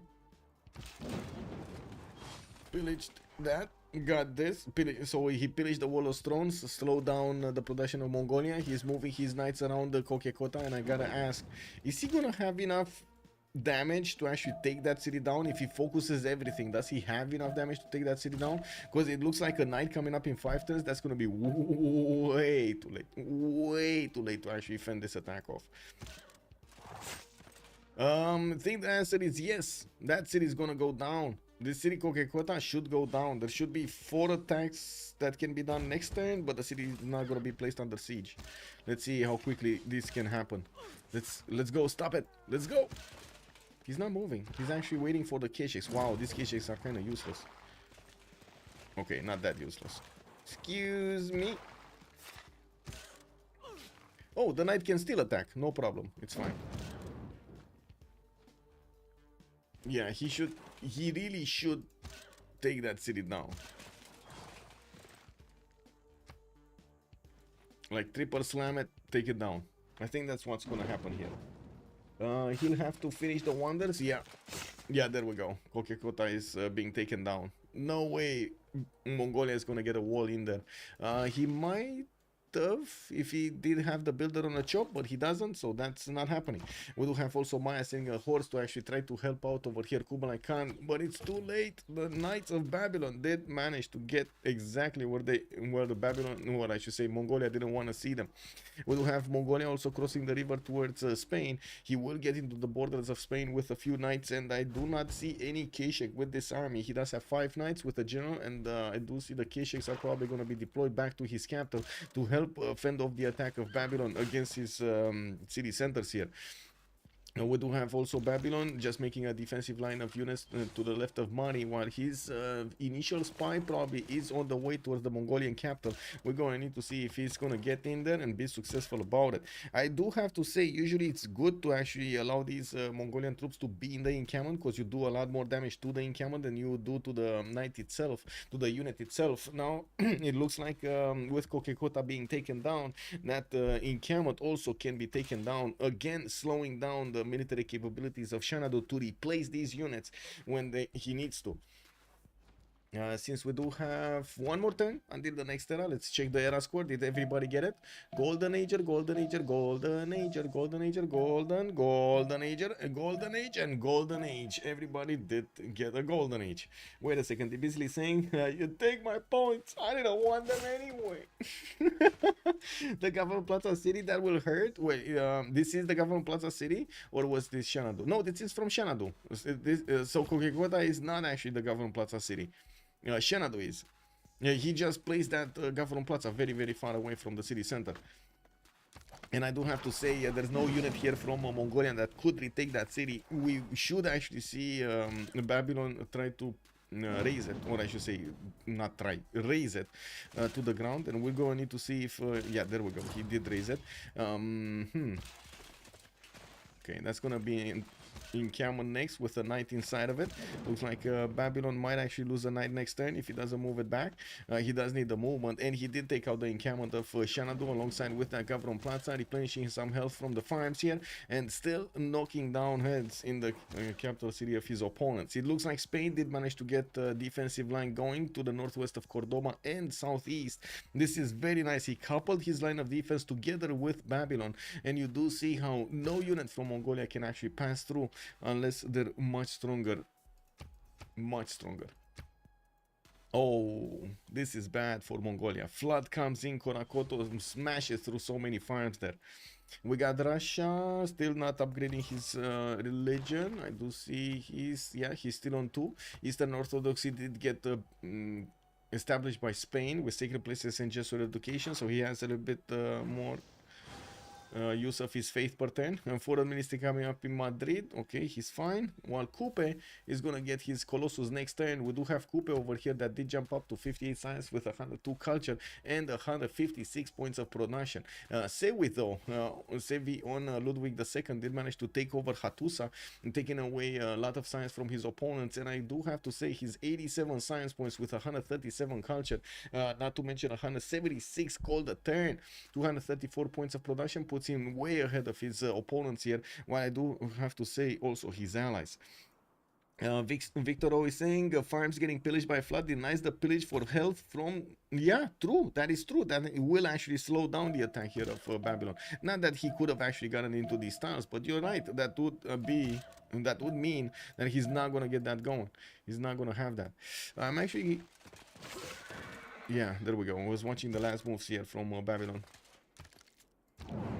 Okay, so Congress, we need 2 minutes. We're gonna give them 2 minutes. We're gonna come back after this, and we're gonna need to see who's gonna grab this win between Escape Posel and Le Nouveau Front Populaire. Be right back. Sisi Paido, somos you. Hello, hello. Yes, he did. Yeah, Mongolia did. He did. He did it badly. Nasty. Oh my God.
Oh, I see. I was a bit late on this. Oh, sorry. Toilet. Good evening, Lancer. Hello there, sir, and welcome. Didn't see a stream comment. Yeah, I didn't know about it like a few hours ago. Also, taking this moment to thank you for the commentary. Thank you so much also for being here and being awesome. The ship that good. Let's go. Mongolia stole a Babylon settler. Babylon stole a Mongolian city. Yeah, basically. And in the World Congress, we do have culture the city states not providing the unique suzerain bonus. Looks like Ludwig minus 20% population growth. That's kind of bad. And Kupe is going to gain his 2 Diplo points. Well, Kupe over here is well on his way for getting his Diplo. While he does have a lot of theater squares, I do have to say he still needs to build a lot of his mares down. Well, let's actually take it from Jadwiga. While we do have 59 science with 73 culture, I do see Jadwiga is still getting his Akuras going. Got an apostle to work on finishing his religion. I do see he did actually, no, that's Russia. Russia finished his religion. What's for the extra science? Holy waters here. Sikhism still didn't finish his religion. Okay, well, Poland does have 68 faith at 10 only, and definitely needs his second, how to say, relic. Moumoulax, Bourricout actually, on Kupe, 67 science, 108 culture, did go for the pen brush and voice golden age also, 174 gold at 10, finally they are making a decent amount of gold per turn, while I do see he's getting more lighthouses, for those extra trade routes, he did get the Reina city Taumutu to connect with the Mauris, Polish city of Bydgoszcz, plus university coming in here, Wanganui going for a library, Opango going for a library, a lot of science is going to come out from Kupe's empire. Looks like also Moumoulax, 28 science with 23 culture, lost 1 city, might actually lose another. We do need to see if Babylon is going to manage to get these knights correctly against his opponent here, because, I mean, he does need to fight off a lot of Kesheks with a general, and we do need to see if, over here, Stopet is going to manage to actually take over the capital city as well. He's still doing massive amounts of damage to Kublai while he keeps up with the necessary science and culture that he needs for the next part of the game. His opponent, Mongolia, is not doing this. We do have also Lady 6 guy, 98 science, 79 culture, did go for the pen brush and voice golden age, 2, 4, 6, 8, 9 series, his maximum setup. And I do see in the great people screen, he's making 12 great scientist points at 10, probably the most in the game if I am not mistaken. Yeah, they are the most in the game. In the merchant screen, looks like Ifadlan is going to be the next one, and Germany is probably the most likely one to pick it up. That would mean another trade out capacity for him. Industrial zones coming in from Maya, second government building has not been placed here or built, pre-placed or built. Well, now we do have Opera 357, also 90 science with 59 culture, pen brush and voice golden age on Spain, 2, 4, 6, 8 cities with libraries coming in, more harbors, and I do notice he keeps away these Mongolian units from his territory. There might be a way in though. The Spanish horse that is damaged here will need to be replaced by a knight if he actually wants to keep that tile. It looks like Spain will have the opportunity, Mongolia will have the opportunity to breach through in the next turn. Foreign Ministry also is a government plaza building of the second kind in his empire here for Spain. Sevi, 95 science, 155 culture on Ludwig II, pen brush and voice golden age as his second era choice. We do have multiple builders coming around from his cities, going for Mausoleum at Halicarnassus. Also, he's one of the few ones that is making great engineer points. We got Maya making 5, while Germany is making 7, and I do see he did manage to get enough points for Ifadland. He's the first one and the only one to get that one. Magnus establishing in Aachen. We do have universities coming in for the extra science. Shedinjjja, Golden Age. We do have Russia. Really quickly, because I know we got action to talk about, and it looks like not so much. Maya's coming in with a few units. Babylon is retreating. He does want to keep these knights for an upcoming attack here at some point. We're going to need to see how many of these is he going to keep on improving. I gotta say, if he would have improved the next 5, the other 5, he would have probably taken more cities here. He would have had enough units to keep trading with the Mongolian Kesheks, because he should be able to 2-shot or 3-shot these Kesheks. Yeah, he's able to 2-shot them with the +3 intel and the military alliance. He is able to actually do that. But anyway, he didn't. Now he's gonna need to retreat. We do need to see if Spain over here is also gonna get to stop Mongolia from breaching through. While I'm pretty sure Babylon is gonna get a much stronger technology in the next part of the game. Talking about Russia, we do have Grandmaster Chapel finishing in his capital next turn in the government Plaza. Market's coming in for the extra gold from the north, while he is already on 91 science, 156 culture. He does also have 114 gold at 10, 200 plus production, and 133 faith. Did manage to recruit a general El Cid, and I do notice he does have one single encampment that he worked for the projects. Now we do have writers coming in after those projects that he's gonna get in his amphitheaters, the books, so he can actually get more culture. Not to mention a bit of tourism, although I don't really think it's going to be a culture victory here this game. GMC also getting built in Krakow, 4 turns to finish. We do need to see if Russia did, no, Poland actually did get tithe for the extra gold, and it looks like he didn't actually finish his religion. This is quite surprising actually that he didn't get that one. But anyway, because usually at this point in Krakow, or I should say Poland, does want as many faith points as possible to try to buy an army and bonk his opponent with Winkasars. He shouldn't be that far away from actually getting his Reformed Church. He's only 2 turns away from getting a Reformed Church. And guess what? We got another Weewoo. Another Weewoo. I thought Romania lost the internet, so he quit streaming. Oh no! Yeah, that didn't happen, and that would be quite a terrible moment actually. Probably gonna need to get one of those, how to say, Elon Musk, how to say, satellite connections if Romania cuts my internet or something. I mean, anything can happen, man, in this country. And yeah, it is what it is. Well, we do have Maya actually helping out Mongolia push back the Babylonian army, and with quite a bit of success here. I'm actually quite... Wait, Moumoulax, I think you should really lose a Keshek here. Why is he... Stop it, you can actually... Oh my god, he can actually punch back against the Kesheks and take them out. Wow. Okay, he's retreating. I guess it is what it is. No, I was honestly not expecting this, but it is what it is. Castle's coming out next turn for Hammurabi. We do have Enlightenment also. He's gonna start upgrading his coursers on the left side. While he did allow Mongolia to actually breach through, this might be extremely bad for Spain. Might be extremely bad for Spain. We're going to see next turn when Babylon is going to upgrade these units on the left, and also we're going to need to see if he did plug in. Yes, he did plug in a spy in the city of Korakoto, got another one in Mari, and this is why I'm saying that Spain might actually be on the receiving end of all of these problems because of this. Basically Babylon gave up on the defense here, and now all of the Mongolian units can actually get more attack vectors against the Spanish units, and this is going to cause quite a bit of a problem. Immediately Spain is starting to react with heavy chariot pre-builds for new knights, and we're going to need to see them get even to buy them in A Coruña. They're even buying these with gold. That is how important it is to stop the Mongolian attack. Okay, level 1 spy in Mari. He did finish his terracotta, yeah? He did finish his terracotta. So he has 2 level 1 spies. Interestingly enough, he didn't actually upgrade this one, Jasenia. And this is kind of bad, because you don't get the experience. If you didn't upgrade them, you don't get the experience for the second one, for the second promotion. Papas, hello there, and good evening. Okay, city-states, what do we have here? We do have Johannesburg being kept by Stapet, Fana on Candy, Bourricout on Namadol. Okay, he did finally manage to get Namadol. Kumasi is being kept by Armandarine. That's actually Maya, right? We do have Samarkand Shedinjjja, Bandarburne Shedinjjja. He's keeping actually both gold cities on himself, on Peter. No surprise he's actually making so much gold per 10 from those.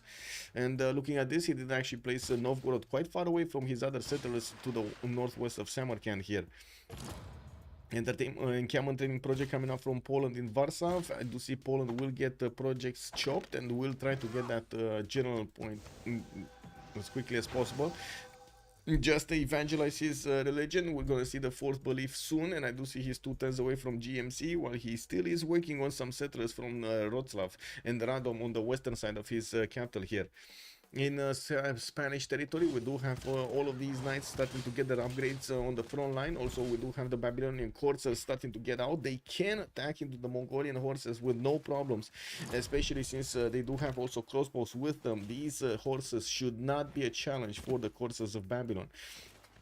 Now we do also need to see if Maya is going to get a general here. It doesn't look like he placed down an encampment of his own to start rolling in the projects. He's working on intelligence agency in webcam now in 2 turns, and I do see an industrial zone from Chicanitsa in 3.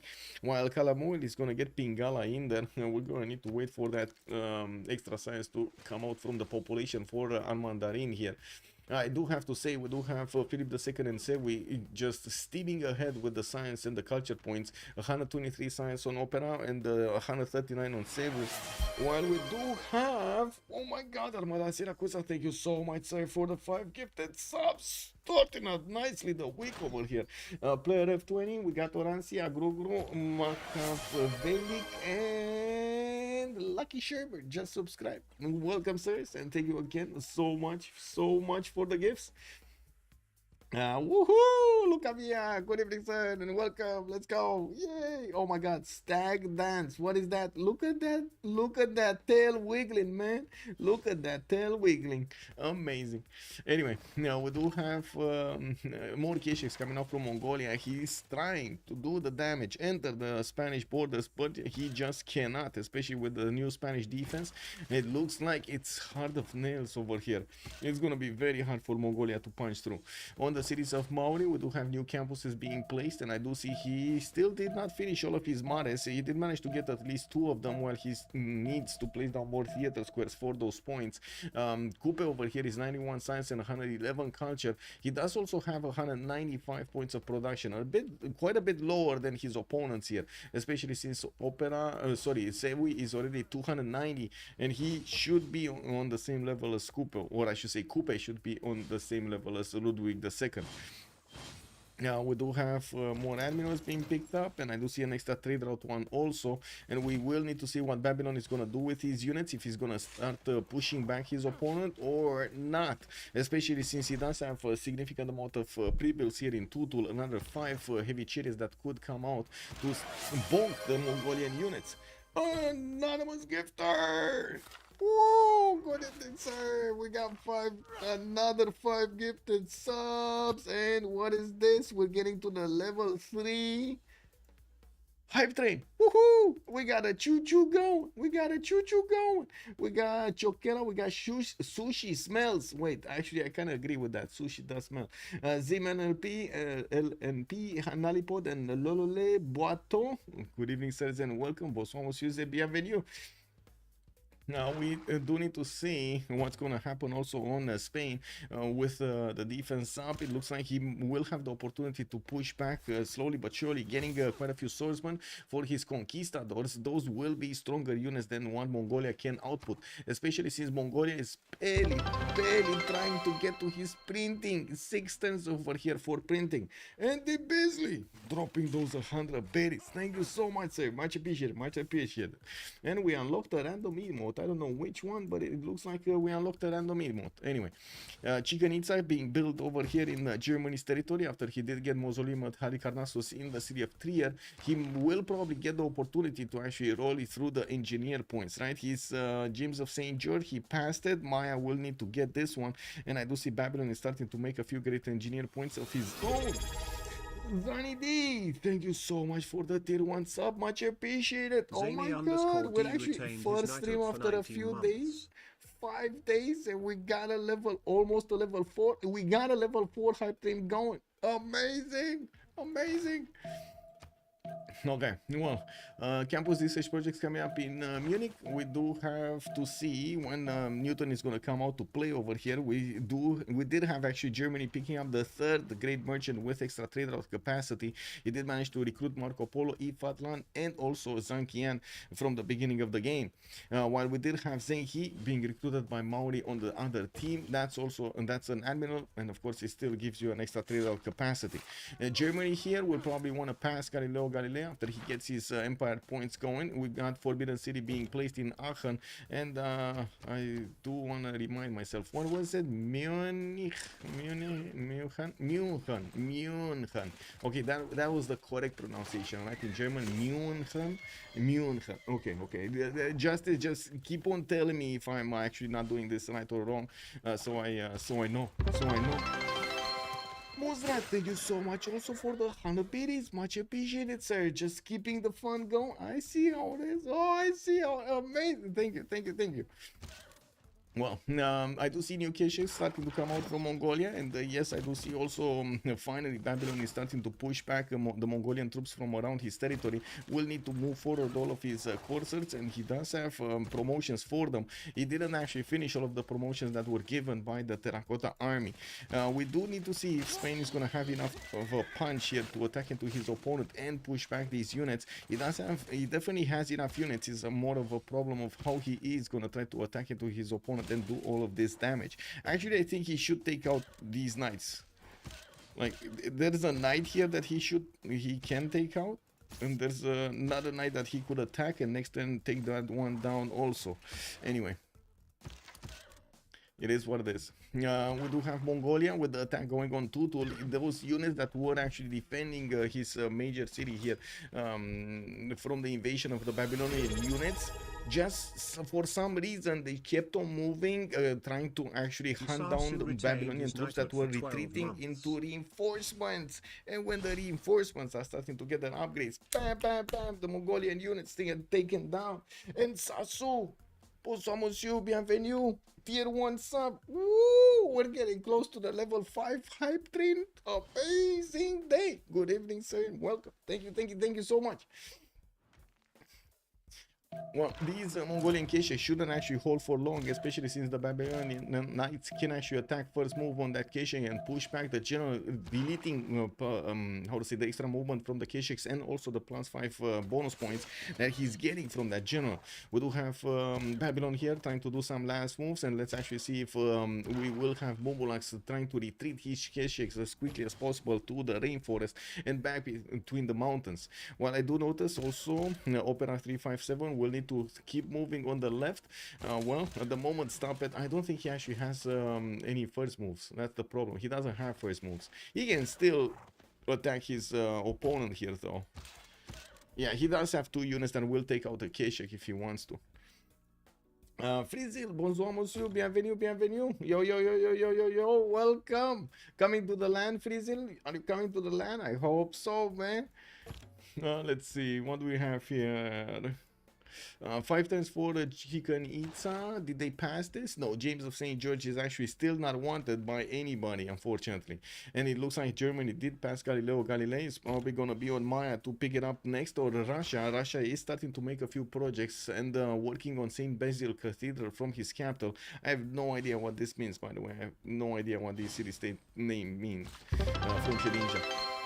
Hello, sir. Also, Hanabiris, thank you so much, sir. Thank you so much. 34% of the level 4. Oh, we're getting closer to the level 5.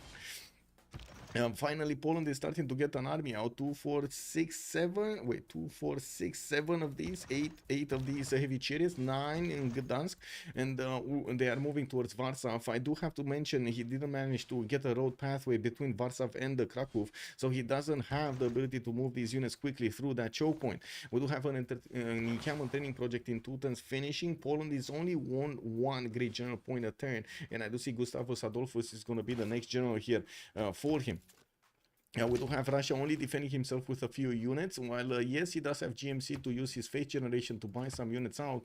He doesn't really have a lot of faith banked up. He did go for a Pan-Russian Voivodry, so I gotta say he doesn't really have anything to work with here for the faith other than buying units. And also, whoa, anonymous gifter, thank you so much. Another gift for the Tsar of the Sky. Welcome to the subs. The hype chest is on the way, it looks like. Oh my god. Amazing. Yeah? Amazing. Easy peasy. Amazing. Anyway, let's actually see what do we have here. Workshops in Chikanitsa, it does its own Uxmal, campus research projects. Definitely Maya wants to be competitive here to grab the scientists. It's not only Newton that's going to be very good. It's also going to be Khaldun, I think it is, the one that gives you the happy scientist, as we like to call them, to call it. So we're going to need to see if it's going to be over here Maya, or if it's going to be Germany, or is it going to be somebody else like Poland grabbing it. I don't think Poland is going to be the way, because I'm pretty sure Poland is trying to get as quickly as possible his attack going rather than going for anything else here. Looking at this, we do have Babylon still not sure if he wants to attack into Mongolia or not. Mongolia did get printing. He's working on spies, and we're going to need to see if he's going to plug in that spy finally in either Babylon or Spain. You do see how many units Spain has, and I'm pretty sure we're going to be talking Conquistador soon. Opera 357 is going to get military training next turn, and I do see he has quite a few swordsmen, melee units. 1, 2, 3, 4, 5, 6, 7, 8, 9, 10 conquistadors for him. He still has nice to fend off attacks, and I'm pretty sure when the conquistadors come out, that's going to be a bit too strong of a unit for his opponent to handle. I do have to say, usually you do want to get missionaries, because that's how they get an extra faith point on them, and I do not see a single holy site. He's going to need Bilbao to get to the 10th population to put down a holy site, so he can actually grab some missionaries for his army here on the front line if he actually wants to go conquistadors against Mongolia. Now we do have also Babylonian units doing some more damage against Mongolia. Still, Babylon is not moving his units to try to pass through his opponent defenses. He has a one-tile choke that he could easily get through with plus 6 intel on opponent units. The Mongolian army is just not strong enough. And this actually poses another question. Babylon, what is Babylon going to want to go next? Looks like nationalism next turn, and he does have 91 science, although he's going calves, he's going siege tactics, he's not going metal casting into ballistics here by the looks of it. Getting an industrial zone in Rapicum, it plays down 2 more cities. I do see Babylon is also working on an amphitheater here from his capital, while he does have a +2 industrial zone in there with a workshop giving him those extra production points. Still working on a bit of gold. I do see Moumoulax did manage to get up to 49 science and 39 culture. 155 points of production is actually more production than Hammurabi has on a lot more cities. Well, a lot more, 1 more city. We still don't have the Babylonian units moving. They could easily, by the way, cut off the Mongolian army from getting, first of all, reinforcements, and also not allowing them to retreat properly from the attack of Spain. This could actually help him deal the damage here. Okay, so there is a Babylonian missionary, but that's not going to help him. The conquistadors do not get the bonus from that missionary, do they? Oh, they do.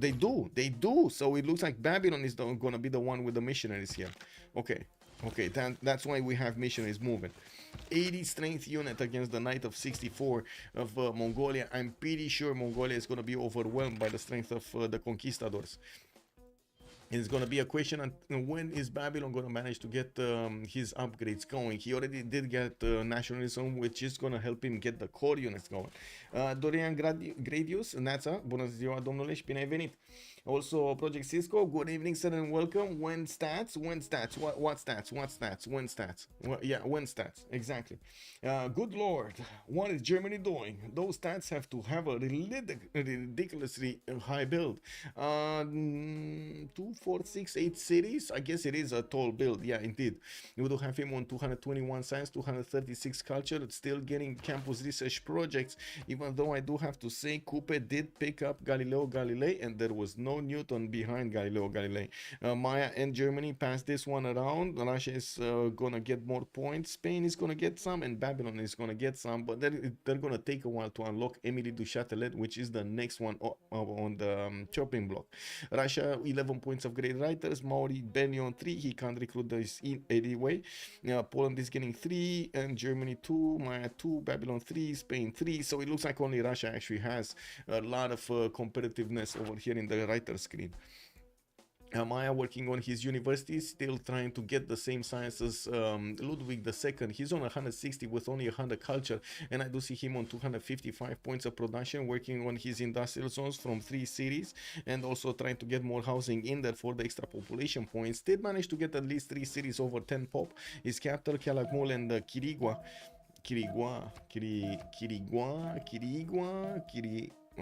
Whatever.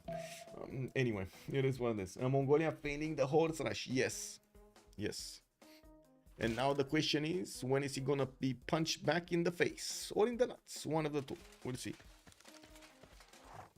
Okay, dams coming up from Germany to get more adjacency towards his Hansa. Still working on those projects. Forbidden City finishing in 2 turns from Aachen. He will get that extra wildcard policy slot to use in his empire, which is going to be extremely helpful.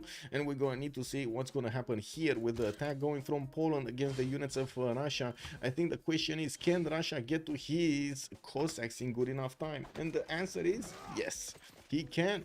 3 turns away from military science. It looks like the Polish Wing Hussar attack is a bit too late, and Russia is starting to core up his courses, which are gonna have a decent amount of strength how to say to defend themselves before the Cossack upgrade. We do have quite a few new courses being placed into the production queues, and I do see Russia did recruit a lot of writers and artists. Still has 2 of these alive here, needing to actually work their magic to get the books going, while Andrei Rublev is waiting to get his great works of art in that city center. Okay, pushback. We got a pushback. We got these conquistadors starting to move to, next to the front line and getting closer to the Mongolian knights. And also pushing them in the middle. These Kesheks just don't do enough damage against the conquistadors to even phase them out. I don't know. They're not even tickling them. Do you see this? The conquistadors +6 intel on Mongolia, by the way. This is not usually how it goes. This is usually the other way around, right? Like Mongolia usually has the extra intel on his opponents and not his opponents. I don't know what happened this game. Probably the science and the culture is showing up quite weirdly. Anyway.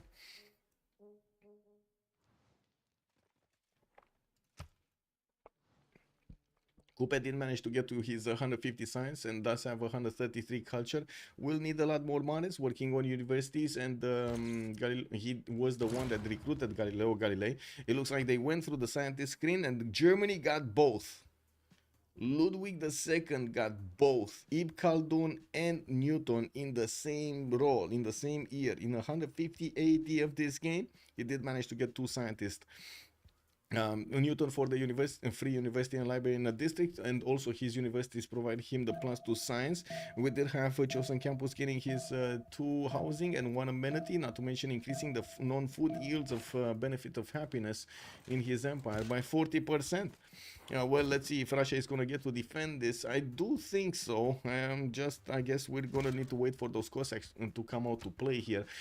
We do have Russia 2 turns away from getting that military science, while in the meantime Poland is going to do some damage to his courses. I'm pretty sure the faith generation should be enough to buy some Cossacks and also hard build them from his cities to help fend this off. Okay, so the Polish units are trying to get to Solikamsk as quickly as possible. Russia is still calling up his units in there and tries to put the defense up on that city center, since he now knows the attack vector of the Polish army. We do have a few trebuchets also starting to wrap around there. Okay, we'll need to get their core unit going, and not to mention put the production queues to work here for his units.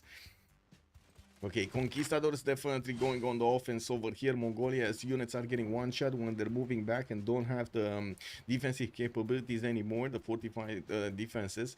We do have encampments from Karakorum, 7 turns out. I do have to say Mongolia will probably do better to still make units, a lot of them, because the Babylonian attack is also on the way. Like, we do have education coming up next turn here from Hammurabi, but I do have to say he's probably gonna wait for coursers, cuirassiers, and will want to attack again the city of Xanadu from the right side. Poland in the main city, still trying to get his science up. He's 130, 122. Will not help him out that much in the next part of the game, especially since Peter does have significantly more culture and more production with more science and more faith. We do need to see if the Polish attack is actually going to do anything against Russia here, and of course if Poland is going to manage to get to recover to better points. Whoa, deja vu is so weird. Yeah.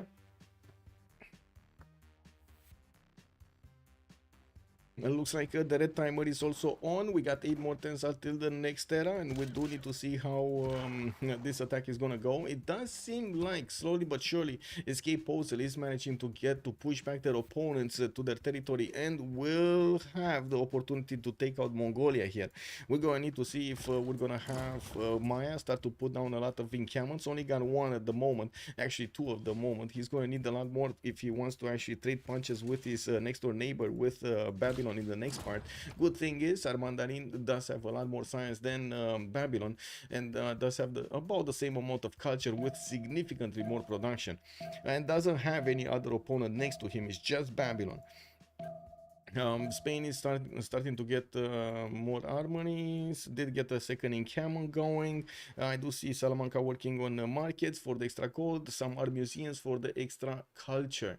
While Kupe does have a lot of cities. He's on 2, 4, 6. Wait. 2, 4, 6, 8, 9, 10 cities, and we will need to see if he's going to manage to keep up with his opponent here, Ludwig II, because at the moment it doesn't look like it.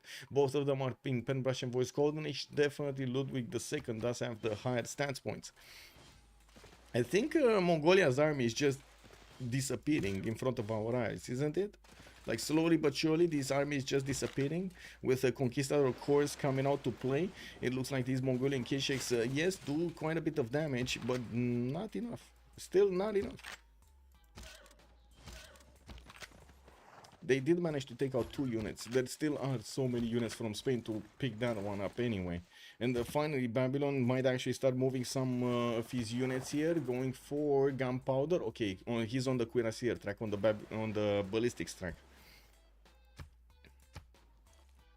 What's happening here? Russia did get his Cossacks. Now these units are going to be significantly stronger than the Polish Wing Hussars. Solikams is going to get the wall next turn, and I'm pretty sure the Polish Wing Hussars are going to melt, especially since we're talking about 1, 2, 3, 4, 5, 6 Cossack corps with a 7th one available for him to call up as well.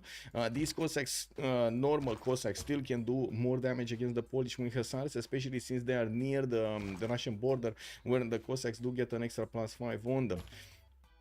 Encampment training project also coming out from Russia. He's gonna need to get a Renaissance, an industrial era great person, or great general, I should say. Amina is the next one, and it is a Renaissance industrial. He just needs enough points to recruit it, needs 155, and only has 1 a turn. You can imagine it's gonna take a while to get there. Also, Oleksiy, good evening, sir, and welcome. Privyet. GGNFP, GGNFP. We got some shouts outs over here in chat, in YouTube. Let's actually see if it is gonna be a GG. I'm curious. I'm actually curious if they're gonna keep on going or not, because yeah, it definitely feels like Russia and Germany are starting to run away with the game. Not to mention the 2 attacks going from Hammurabi and Philip II against Mongolia are looking to be successful, although we do have Mongolia starting to get more units out, including pikemen and crossbows. We're gonna need to see if that is gonna be enough production on his empire. Also, Dorian, did Mongolia build no science? Not really. Yeah, he didn't. I mean, he did get a +2 campus in the capital, and trying to get one in Ulaanbaatar. That's a 0 adjacency campus. He's not going to get anything from it. That's quite unfortunate. Could have built, I guess, a +1 here, at least on a floodable tile, but whatever. Okay, conquistadors moving out or moving in?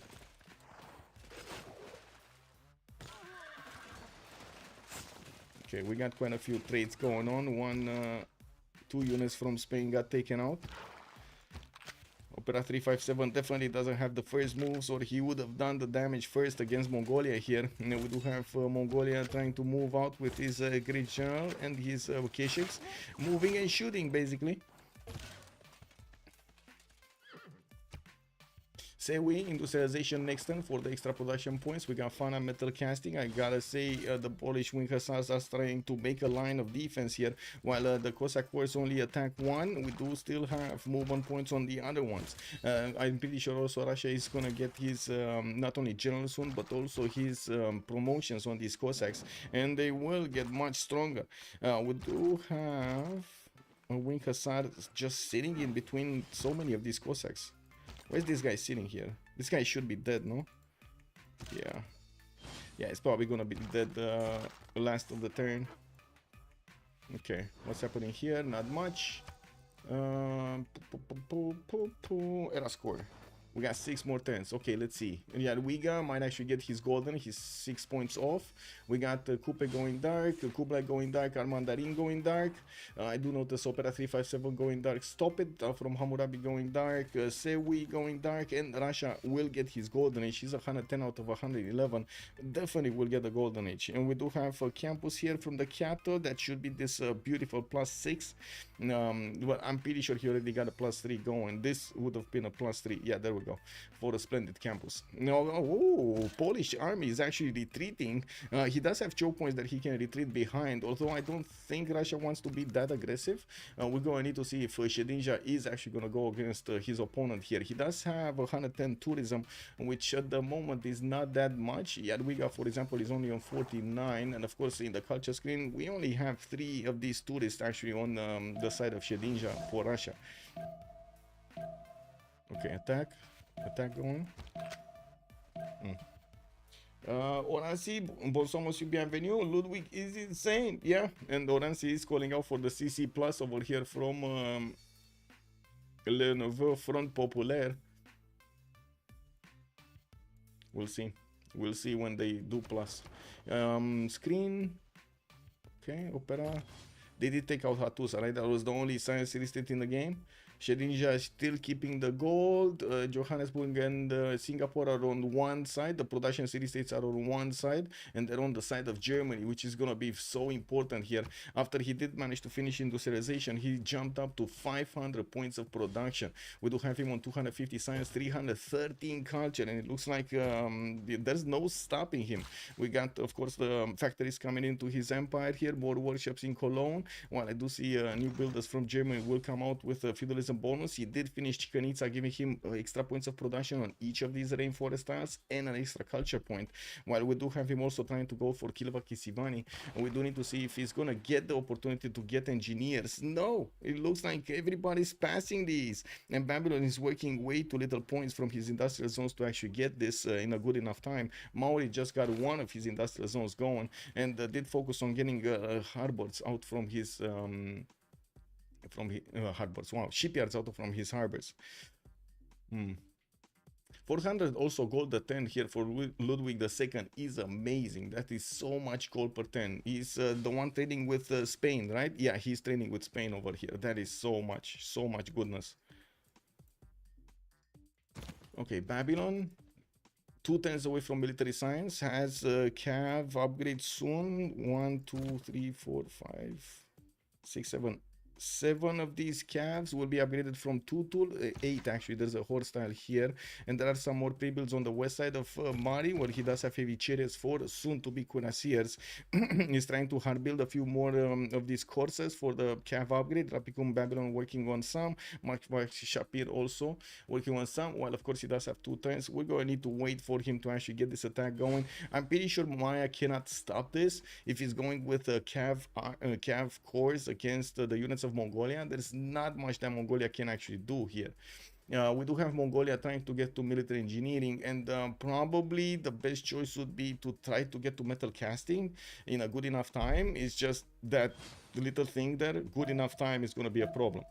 Also, Germany is not that far ahead. Yeah, if you add 3 enemies together, they almost have as many yields. Yes, true. Germany is way ahead right now. Way ahead, I gotta say. My heart is crying in seeing all of those unfinished wonders. Just Ludwig doing Ludwig things. What can I say?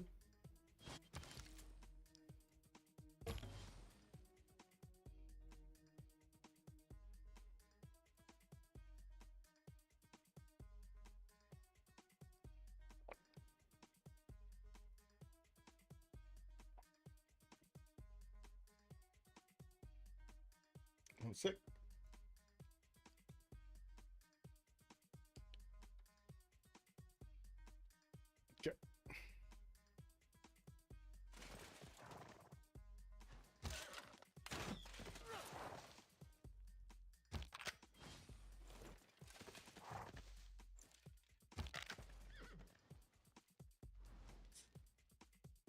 Okay, yeah, definitely Russia not pushing out. Poland did caught up his units also, but and they are strong actually, 90 against 88 of the Russian units. Did get to Gustavus Adolphus, and I do see still El Cid here, no general yet from Russia, still working on project, and I do notice he still did not make even like halfway there. He's 64 out of 155 points to get the Jeanne d'Arc. Markets coming in for the extra gold. Already Russia does have a decent amount, but might as well get more traders going. And I do have to say he did finish St. Basil Cathedral, getting himself a relic, and also a lot of culture and production on all of these tiles, including his geothermals. You do see the 2311s coming in here. Beautiful setup here for Peter. After the pen brush invoice is gonna go, yes, a lot of culture is gonna be shaved off here from them, but I do have to say Ludwig II still will have a lot of it anyway. We do have him finishing his factories, about to jump over 500 points of production with 2 factories and a workshop finishing next time. We do have new campuses from Frankfurt, and Kilvakisivan is still getting built in 4 turns. Russia did get over the necessary points for the golden age. I do see also Fana on Poland is 4 points out from getting there, while we do have him on 9 cities at the moment. Made Germany great again. Yeah, he did make Germany great again. Kick.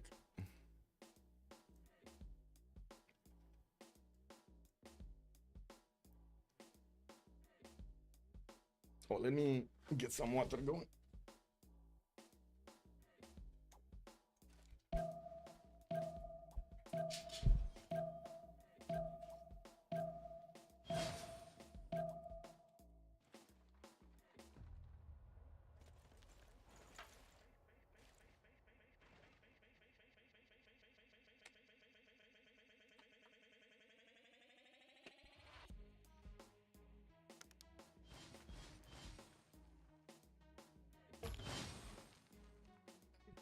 Drank a bit too much coffee too quickly because my mind is feeling like, woo, it's fast. Anyway, Roger, go. Good evening, sir. LLDS, please. You mean yields? There we go. Good evening, sir. Also, Maya isn't doing too bad. Yeah, he's not. But the question is, can he actually keep up? Right? He's on 190 science, 120 culture, and the production capabilities are not as strong as Germany right now. Both of them being free sim. With Armandarine on 327 production points, we do have Ludwig on 544. Maya will have the opportunity to maybe do some damage to Babylon, maybe try to fend off attacks, the Babylonian attack against Mongolia, although I wouldn't really hold my breath, especially since Spain is starting to get cuirassiers from the left side. It looks like Mongolia is going to have 2 very strong armies coming against him soon. You know, we do have Hammurabi still not getting the upgrade. Yeah, he's still not getting military. He still didn't finish his military science. I do have to ask why. Why did he not finish this, and why is he not upgrading? He's going back to gunpowder in... sorry, that's not it. There we go. Hammurabi next time. Okay, never mind. I was watching Kublai Khan and I was so confused that he's trying to get gunpowder here. Anyway, it is what it is. I'm just saying Maya is pickable. Yeah. True, not that bad. Babylon does have 2 spies in Maya's territory, and I do notice he still has that spy from the beginning in Korakoto. We will need to see if he's going to manage to add another point there. Now we do have Armandarine also getting his industrialization next time, while Sewi, he did jump up to 606 points of production. Woo! Well over the 500 I was predicting last time. With new theater squares and campuses coming around, he's managing to get some encampments down also. Aachen did finish Forbidden City for that extra wildcard policy slot to use. While here, it looks like Russia is getting attacked by Poland quite hard. We do have new Cossacks coming in, getting 210 from his cities. While I gotta say, I'm pretty sure the Polish production is gonna be a lot more problematic. We do have Poland on 200 faith a turn, and I do see 200 production a turn. I mean, Russia is on 321 with a bit of a problem actually. This is a bit of a problem. Actually, Poland is doing a lot of damage to the Russian Cossacks. A lot of damage. Push the Great General. Now, the mission of Shedinjjja should be to push that Great General out. If he does manage to do this, he might actually take out these Wing Hussars. Let's see. Push the General. Come on, Shedinjjja. Click it. No, too late. Never mind. Can he attack with enough units against this? No. No, there's no way. Okay, he could take out the Wing Hussar core, that he can do, but he's if he does that, he will probably sacrifice at least one of his units. New Cossacks, new Cossacks, new Cossacks. This is dangerous, actually. I gotta say, this is actually dangerous for Russia. We're still 2 turns out from the golden age. Yield stamp 189, 322 production. And yes, we do see that Russia has been ignoring quite a bit his defense for a while. Now Poland is coming in with a city center as well on the front line, bringing more Wing Hussars. Still didn't get the full road pathway between his cities and the city of Warsaw. Well, I'm pretty sure he's using his faith button to actually buy a lot of those units. Let's see, Spain moving forward. Okay, these cuirassiers definitely have the damage to go against the Mongolian units. I have a problem with the knights though, that's a surprise. The conquistadors shouldn't have a problem with the knights though, nor will they have a problem to attack these Kesheks from across the river. And Babylon's units actually start moving towards Mongolia's borders, but only the knights. I do notice he does have a level 2 crossbow that could also join the party, so he can actually do the damage against the pikemen. Kupe banking, Fana siege tactics, scientific theory on Ludwig II, mobilization also coming up in 3 turns. And I do see Babylon is finishing up his universities for that extra little bit of science. He's on 112 and 143. Actually, not that bad for the amount of units he has. With the Cavs coming out and with the Cavs having enough damage to attack into the pikemen of Mongolia, you can imagine this is going to be quite destructive when these units are going to get onto the front line. They do need to core up before. He does have the core ability. It's just a matter of actually clicking buttons and getting these units coupled together, so he has stronger ones to go against the Mongolian units.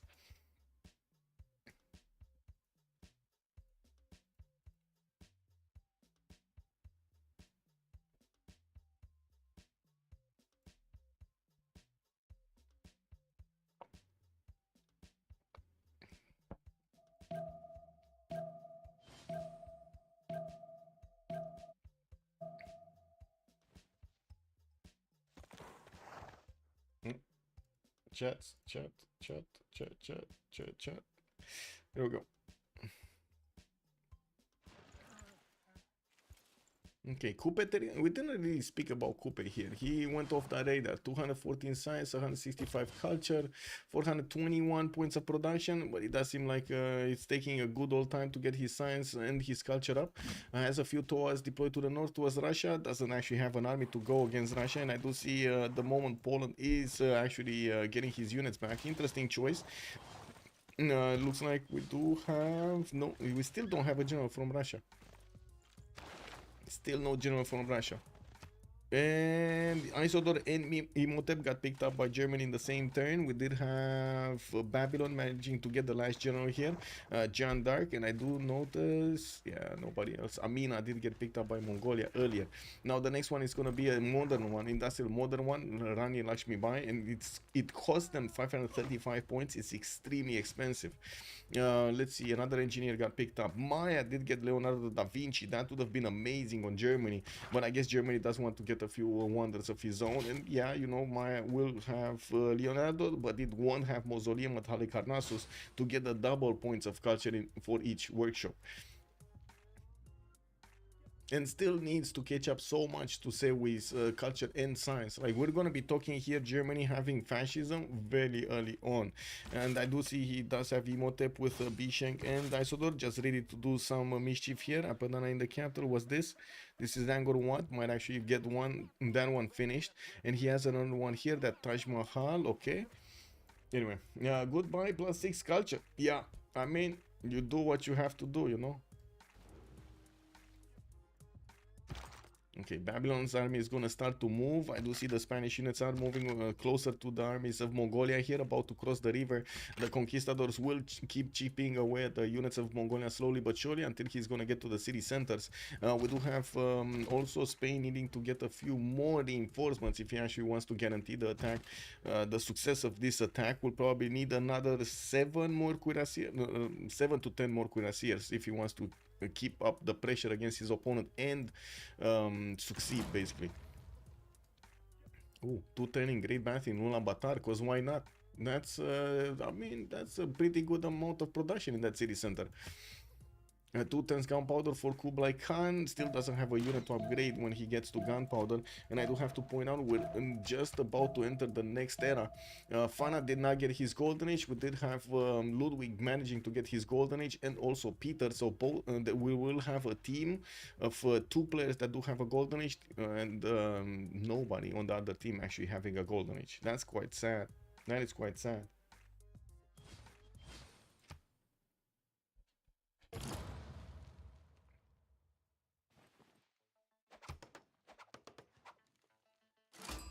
Okay. Oh. Oh, wait a second. Is actually Babylon going to Maya? Babylon, I think he's going to Maya. And he does have a general for these units also. Oh my. Oh my. Also, this is the new song, by the way. New song from Sunday. I don't know if you can actually hear it. It's very low. Okay, Babylon level 2 spy on Maya. No spy from Maya on Babylon. Uh-oh. That's +6 intel activated here for the units of Babylon. And of course, he still did not core these units up. Yeah, I think that basically Maya's gonna get bullied over here. Maya's gonna definitely get bullied. I mean, they already kinda IRL Mongolia, so, you know, it doesn't really matter that much, especially since Spain is taking out his army here, slowly but surely. Might as well do the attack on Maya and try to finish this off.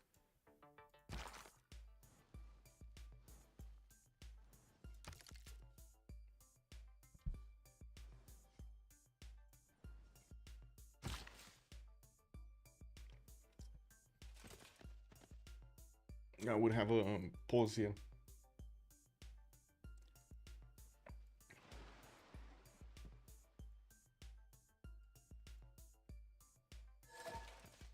And that's a GG right there. Though its face may change throughout the Posel ages. doing the punches against Nouveau from Popouler. They did manage to withstand the attack from the Mongolian threat on Spain and on Babylon. They did manage to punch him back, took out one of those cities with the Babylonian units. We did have on the other side Poland trying to get into the Russian territory, but could not grab any city. How did he grab that many tiles? We did have the Cossack Snyder on time, coming to punch back their opponents, push them out of their territory, and now it looks like it was a GG. Amazing performance also on the seeming side from Ludwig II. So we did some amazing stuff over here on Germany. Flight Team 2 industrialization already ready, and looking at the yields, he was 800 points of production, a 1072. Oh my god! Also fairly well, my channel points, I had such high hopes only to see 2 pieces of the Madman puzzle get destroyed. Oh, it is what it is, man. It is what it is, yeah. They won, hands down, they won, you know, what can you do? Let me actually finish the prediction over here and also open up the screen so you can actually see what's going on. I do see a lot of you have actually voted for Escape Posel over there in the prediction. Let me actually see, what are they? Post game 1, there we go. Wait, can you hear this? Oh, okay, now you're probably gonna get to hear this.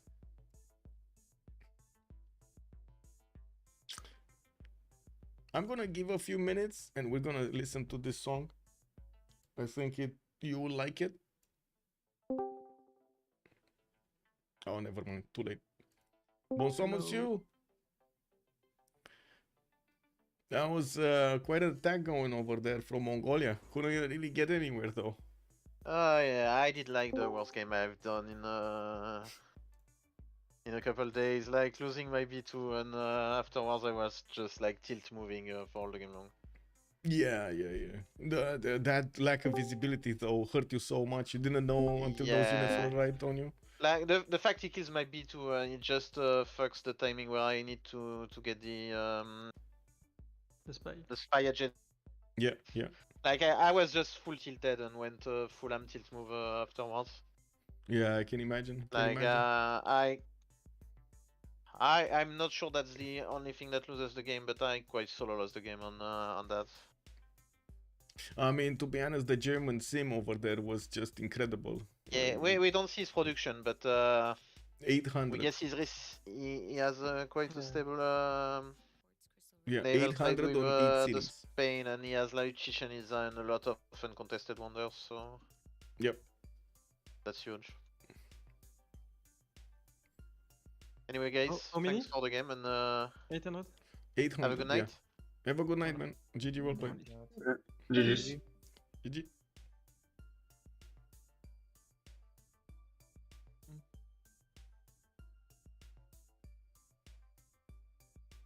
Okay, Vice I President, gotta ask, why would you pick on Maya the plantation pantheon when you have religious idols?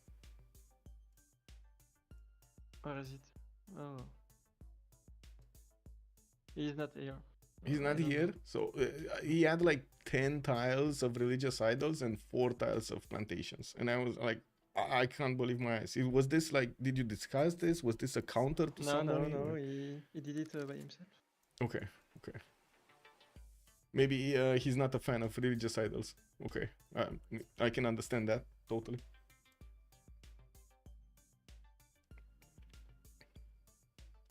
My spawn with Kupe was insane. Yeah, yeah. By Man, oh man, 3-5 camp? What? 3-5 Yes. deer in capital? Amazing. now it's 3-6. Yeah. Russia also had like, I don't know, 12 camps to improve. Yeah. Oh man, that's so good. Yeah, that was like easy pick for me. And if we didn't need like a extra Spellinger for someone else, then we would have built it for me earlier, and I would have had maybe more temp or more gold for team and etc. Yeah, yeah. Oh.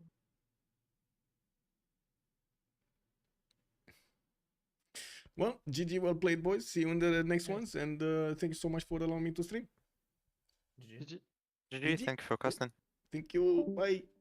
Oh, there we have it. I do want to ask one bit of feedback from you, by the way. One bit of feedback. I'm going to put up a poll and I'm going to ask you something. Let me see.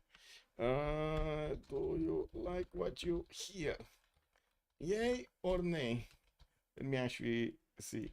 I didn't do this in quite a while, so, you know, new song, new things.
Crystal Radios.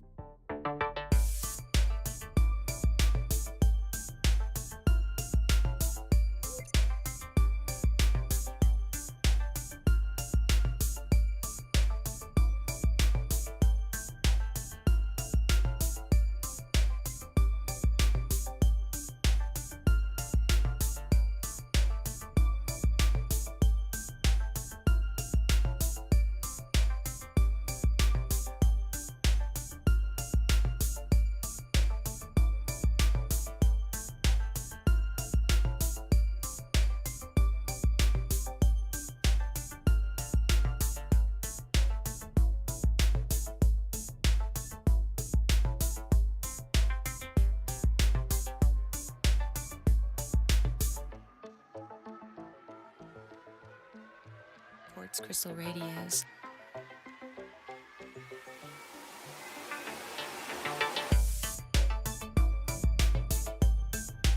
Quartz.